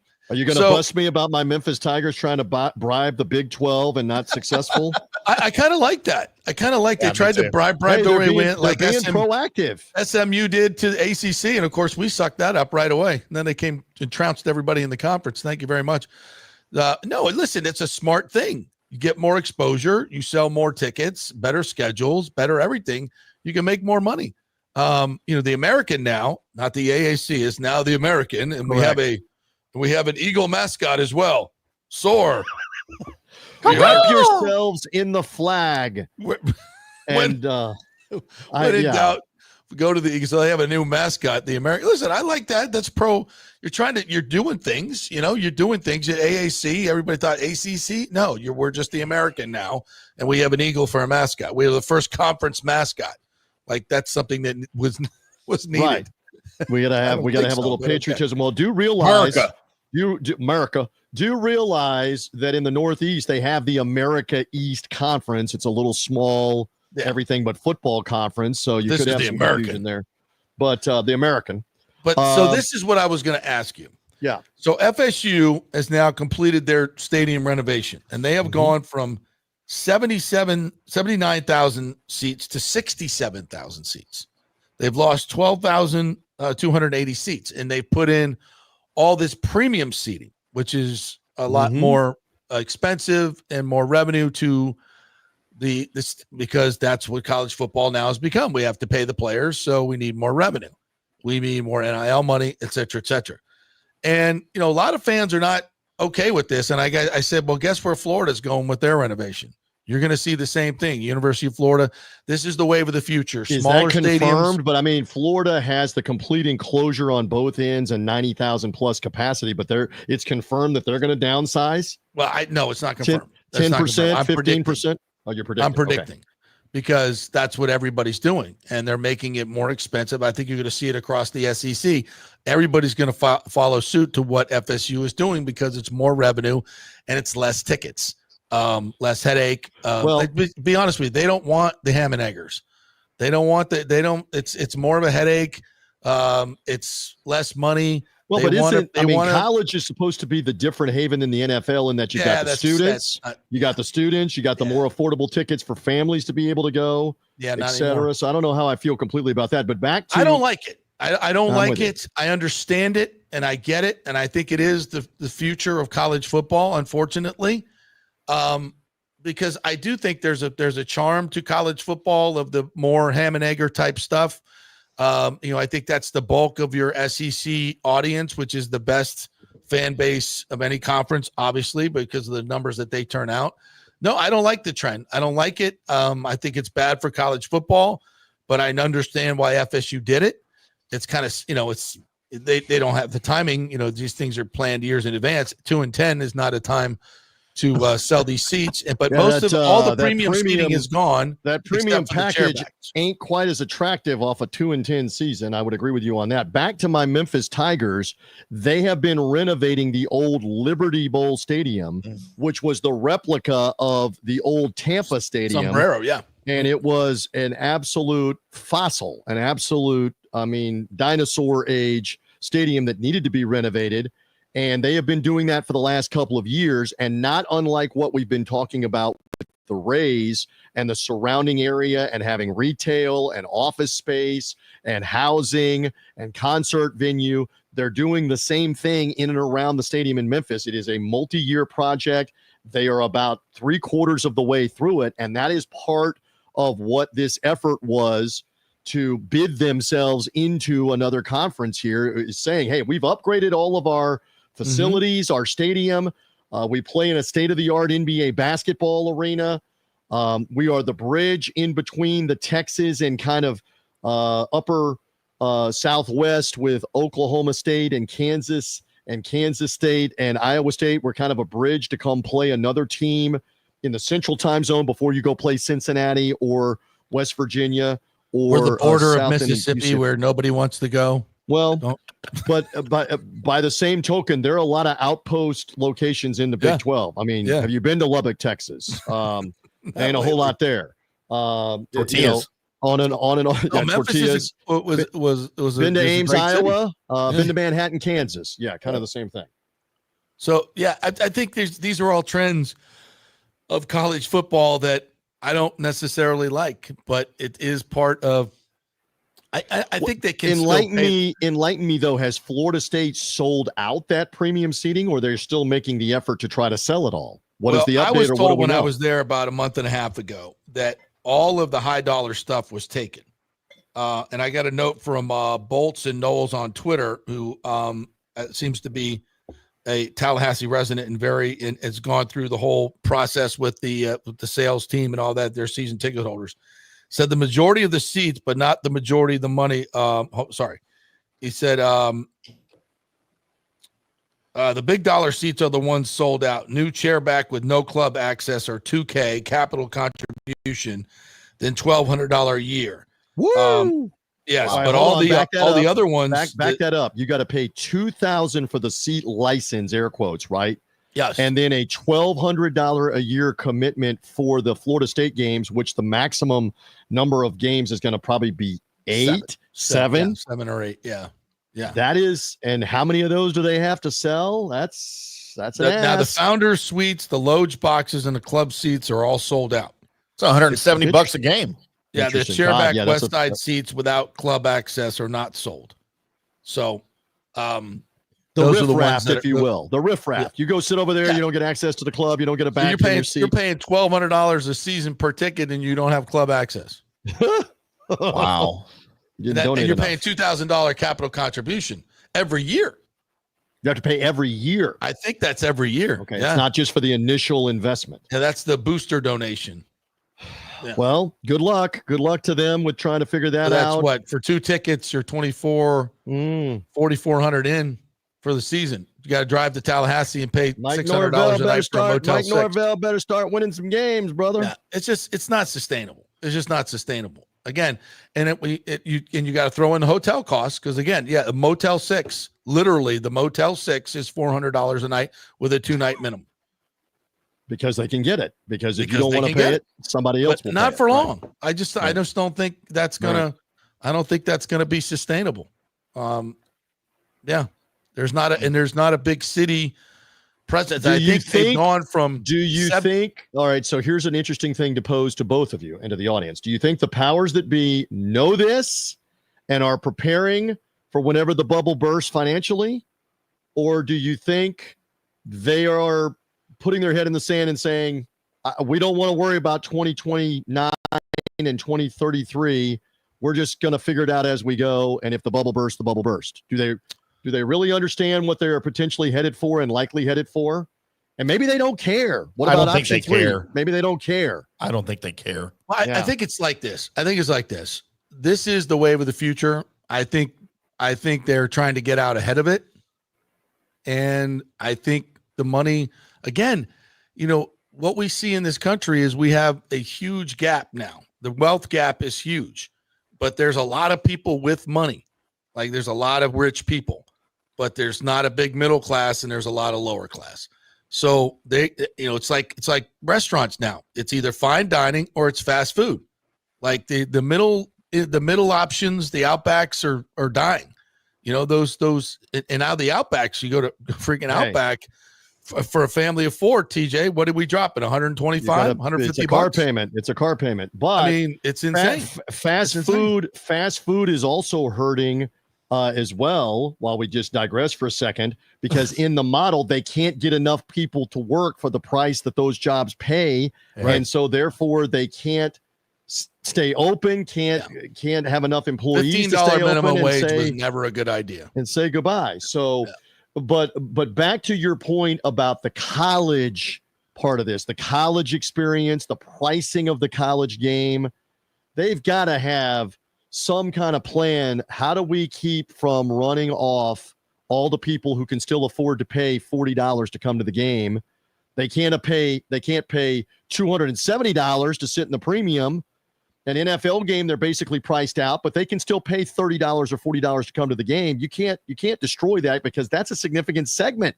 Yeah. That's the loyalty of whose dad and mom and whose granddad and grandmom and aunt and uncle and whoever took them to the game. And now they're bringing their kids and they're bringing their grandkids to the game. You're going to price those people out doing that stuff. Yeah. I think the cheapest ticket for the FSU Alabama game is $500. Somebody just put on Twitter. What, on the secondary market, you mean? Not at the okay, but no, what's the only thing I think if you want to buy a ticket, the only ones left are those chairback seats. So cough up $4,400 for 2 tickets to the FSU Alabama game. We'll throw in the rest of the season for free.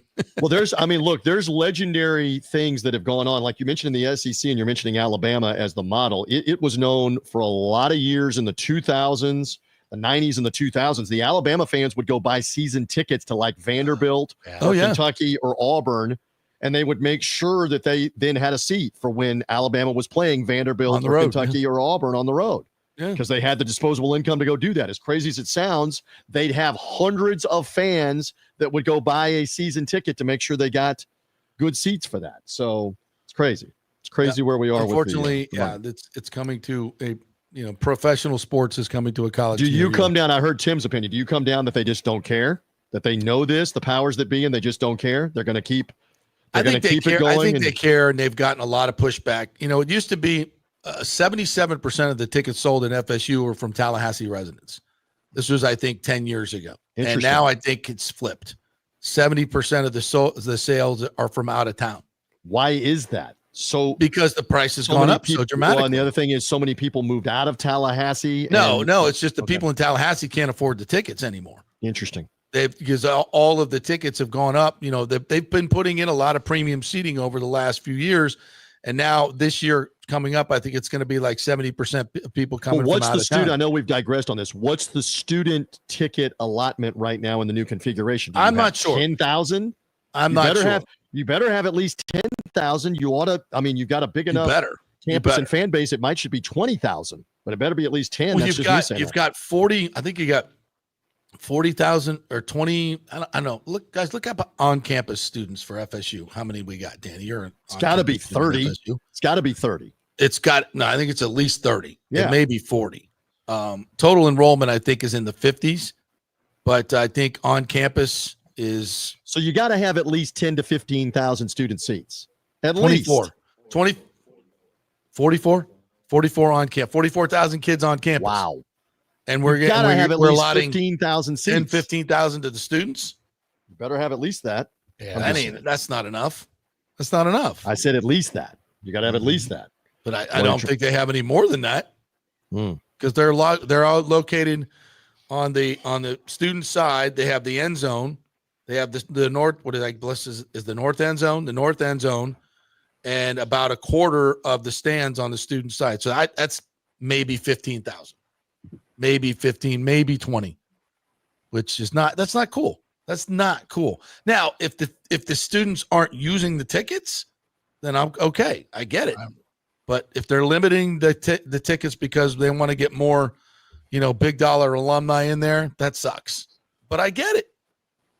It's all part, we have to pay the players, but can we stop paying coaches $15 million a year? Oh, right. Exactly. I mean, can we stop? I mean, Todd Bowles is making $4 million a year. Kirby Smart's making 15. His offensive coordinator is making more than Todd Bowles.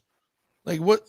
I don't know that for sure, but the insanity has been going on in the college game.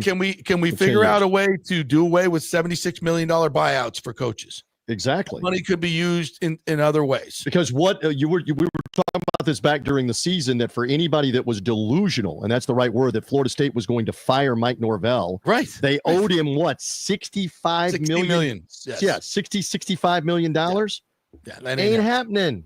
No. He's going to coach that off. He's going to coach that the next 2 or 3 years, whatever happens. Because so there you go. Money. There you go on all that. Anything else? Buccaneer training camp underway. I know we'll you talk got that going. We got plenty of time to go over that. Big day in the Rives household. I am told there is confirmation these two seniors to be get to go pick out their parking space at the high school. It's a big day. Where for the first time in 7 years, Dad will not be regularly driving them to school. They can now drive themselves and park. So that is a big day. Wow. Here in the household as we ramp up for the school year. There. Yeah. All right, partner. Always love you. Thanks, man. Appreciate the time. Anytime that you need me, you know where to find me. And we got football season here soon enough. Be well, Timmy. Make sure that JP behaves. Sir. There's only so much I can do. We need to take a break. One more break to thank all of our tremendous sponsors. So a big thanks to On-Site Construction and restoration, Jason Fawcett. Get on the preferred client list, folks. He will come over to your house for free. He'll come visit you, and he's such a wonderful guy. And he'll probably talk some hockey with you as well. He's going to be in studio this week. So take advantage. Go to onsiteconstructionfl.com. Email them, call them, set up a free consultation. They'll come out and tell you what you can do with that home, how you can restore it, how you can add on to it, how you can protect it against a hurricane. And if there is a hurricane, you will be on the preferred client list. You'll already know who your contractor is, and you'll know that he's honest, and he'll get the job done on time and on budget. OnsiteConstructionFL.com. Back in 3. JP here for Riveters, the official sports bar and grill of the JP Peterson Show. We're located just south of Ray J and Steinbrenner Field, so it's a great pre- and post-game spot, and the happy hour is amazing. Monday through Friday, 3 to 7. Check out these specials. $3 Bud Light drafts, $4 domestic bottles, $5 wells, $6 premium wells, $6 cocktails like margaritas. It's unheard of. And the Riveters food is freshly made daily. No freezers. Happy hour food specials include $3.50 tacos and barbecue sliders. $6 you get edamame or chips with the beer cheese, which is amazing. $8 buffalo chicken dip, my favorite. The truffle fries, chili cheese fries, also $8 at happy hour. As well as other specials throughout the week, including Taco Tuesdays, you get $3 tacos, and Wing Wednesdays, 7 o'clock to 1 a.m. in the morning, you get our amazing wings, 5 for $5 and $5 wells and wines. That's a good Wednesday night. So if you're tired of the preppy, overpriced, generic sports bars, come see the amazing, friendly bartenders and staff at Riveters, where customer service really matters. Riveters, just south of where the Rays and Bucs play. We'll see you there. Going through a medical emergency without health care insurance can cause you to go into crippling debt. In most scenarios, people are forced to either break into their retirement funds or worse, they're forced to file for bankruptcy. The sad truth is that health care insurance is crucial in today's day and age. Look, I get it. Many of you think you're never going to get sick and health insurance is really expensive. Well, we can help you out with that. Depending on your income, we can find great plans and huge discounts. God forbid you get cancer, a car accident. It could literally ruin you financially for life. So make the call and find out. Even though the open enrollment period is over, you may have some qualifying life events that can help you get covered right away. It can be very complicated, a very intimidating process, but we can help. Go to our website and check out all the 5-star reviews about our helpful agents. Go to don'tgouncovered.com or call 800-669-1505. That's 800-669-1505. Spring means a time of renewal and Rays baseball, and the folks at Italiano Insurance want to welcome the Rays to Tampa and remind you it's time to renew those insurance policies with the now famous Italiano Insurance Checkup. Let the experienced and friendly agents shop your policy for the best price and coverage. Famous for saving me over $1,000 on our auto insurance last year and over $500 on our homeowners. Now that's a grand slam. Might as well get a double play by adding flood insurance and business insurance to your portfolio. Costs less than you think, and trust me, you do not want to risk your home or personal wealth. That's a big whiff. So step up to the plate and call 813-877-7799 and chat with the all-star agents at Italiano Insurance.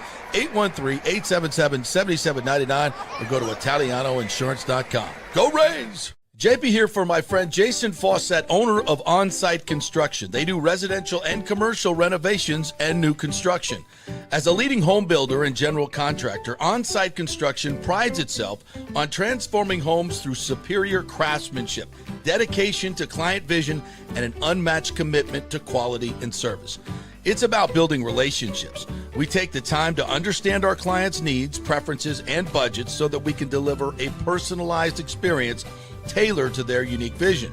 From the initial designs to the final touches, we're there every step of the way, ensuring that the end result mirrors your vision. Here are some testimonials from happy customers. G. Gibson says, no hidden costs, very honest, reliable, creative, and communicates well.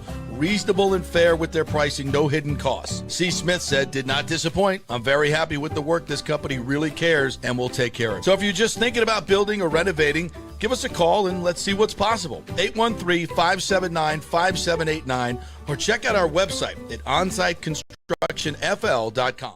Are you having legal issues with a business partner or other legal business issues? The attorneys at Walters, Levine, and DeGrave can help. Call 800-616-0384 for a free consultation. At Walters, Levine, and DeGrave, we've redefined what a law firm can be with top-tier attorneys, personal service, and 26 years of success. From business law to civil litigation, we deliver smart, client-focused solutions. Walters, Levine, and DeGrave recently won a $6.4 million jury verdict from a large real estate developer, and they can win for you too. Walters, Levine, and DeGrave. Let's solve it together. Not attorney spokesman. For a free consultation, call 800-616-0384 or go to walterslevine.com. Offices Tampa, Sarasota. Let's go. Right now. Back to the show on FanStream. All right, welcome back to the JP Peterson Show, brought to you by Don'tGoUncovered.com. Don'tGoUncovered.com is a great website where you can get health insurance and maybe save thousands of dollars like I have done. Don'tGoUncovered.com years ago, and they have been my healthcare agents for a long, long time. They all the different machinations of the Affordable Care Act and every other, representing a lot of different companies, and they will see if they can get you a subsidy or get you cheaper insurance than you are currently paying for. It doesn't cost you a dime to give them a call, and they can figure something out for you. Just give them a little bit of your financial information. The next thing you know, you might have much cheaper insurance. So Don'tGoUncovered.com is the website. Great folks there, and let them sort out all the legalities of healthcare and what it costs, and let them figure it out for you. Great folks. Don'tGoUncovered.com is the website, and please tell them JP sent you. All right, we got a few minutes left to hit some of these comments coming in. Stefan Gonzalez says, JB, you should have Gruden on the show. Have you guys ever spoke? Oh, yeah. Oh, yes, Stefan. I used to do a one-on-one with Gruden every game when I worked at News Channel 8 for probably 4 or 5 years. And yeah, it was professional and cordial. Maybe not all the time cordial, but fun, I bet. Yeah. I have nothing against John Gruden. I'd love to have him come on. Gruden. We'll give want him to coach the Cowboys. I don't know if he'll come on, but I mean, after all those horrible things he said about T-Kraz, and he went on his show, so maybe he will. I'll invite him. Absolutely. Scott went visited with him. I'd love to go to the FFA, watch film with John Gruden. That'd be awesome. James says, unfortunately for Knowles, you have a pathetic coach who led the team to 2-10, also 13-0. Larry Jones did a better job. That's not true. He never went 13-0. Also said pathetic coaches loses 63-3. Knowles will be lucky to go 6-6. James is not a Norvell fan. James is mad. He does not like Norvell. I'm on the fence about Norvell now. I was a big Norvell supporter. Now I'm a little bit more fence sitting. James says he's going to coach that off. He might not have a program if they allow him to coach it off. If he goes 2-10 this year, they'll have to eat it. Oh, he's gone. Yeah. I don't think there's any question. I don't know. 6-6 would be an improvement. 6-6 is unacceptable. Will that save his job though? Yeah. Because he went 2-10 last year. Brandon No says, as a student, the only way I could go to a Georgia games are student tickets. It's over $50 a ticket to watch them play Austin P or Marshall this season on StubHub. Yeah, it sucks, man. It sucks because part of the collegiate atmosphere are the college students. And we're going to price them out too? Apparently. They don't have money. Why do we want to care about students coming to our football games, JP? They don't have money to spend. Right. We need high rollers to come pay. Now that we got beer in the stadiums, we need people who can buy 10 beers and pay $200 for a ticket to make our team profitable, because where else is the football team going to get money from? Their conference TV. The system is still way too bloated. I know. Way too bloated with high-end salaries for administrators and coaches. That needs to be addressed by the college football czar. If we get one, that needs to be addressed, because that's what's driving out. To me, that's more what's driving out all these. I mean, we're going to have $20.5 million in payroll for the players for the entire college, including all the other non-revenue, but the head football coach is going to make 15. Seems a little out of whack. What are we doing? That's wacky. Well, you can't, the toothpaste is out of the tube. I understand that, but we can put it back if we have to. We just throw one tube out and bring a new one in. That's kind of like the fan stream sports business model where JP makes $800,000 a year and the rest of us make 30. Right. Exactly. That's the way it should be. God damn it. I'm doing all the work around here. So I got to do all the heavy lifting. So, literally, as you move studios, you'll be doing the heavy lifting. So, yeah. Listen, this is what's happening in college football. So I thought it was very much worth I think we're going to do an entire podcast, with some really learned college football people that have been in the business for a long time. Our good friends, the Burnham brothers, Patrick Burnham and Shane Burnham, who have been in for a long time. We're going to get them on and hash out a lot of this. Maybe some former coaches as well. Let's get Skip Holtz involved. Skip is, he's very learned, and one of the reasons he's not coaching high school or college football anymore. It's just become a disaster. So we could get the great Houston Nutt. He lives here in Dallas. Yeah, get him on. Love it. Yeah, get him on. Yeah, I think it would be fun. I think it'd be a really good one. You should do that in the next month. See if we can put that together. Yeah. All right, kids. Don't forget, from now until August 11th, we are going to be doing all of our shows from noon to 2. So we can be at Bucs practice in the morning and bring you immediate reaction. Their first immediate live reaction here locally, I would have to say. Since they don't go live and local on this radio station till 3 or 4. So we'll have it for you at noon as practice ends typically around 10:30. So then we'll get the interviews and we'll turn them around for you guys. So that's the plan. That's the plan. And hopefully we'll have some video as well, because they'll allow us to shoot some video and we'll bring some clips in. We'll have some clips. So tomorrow, don't forget, we are noon to 2 till August 11th. And if you guys want, put it in the comments. If you want to continue that time slot, we're open to consider that, especially Tim. So he doesn't have to get up so early. Yes. So have a great day, everybody. We'll see you tomorrow at noon with lots of Buck stuff.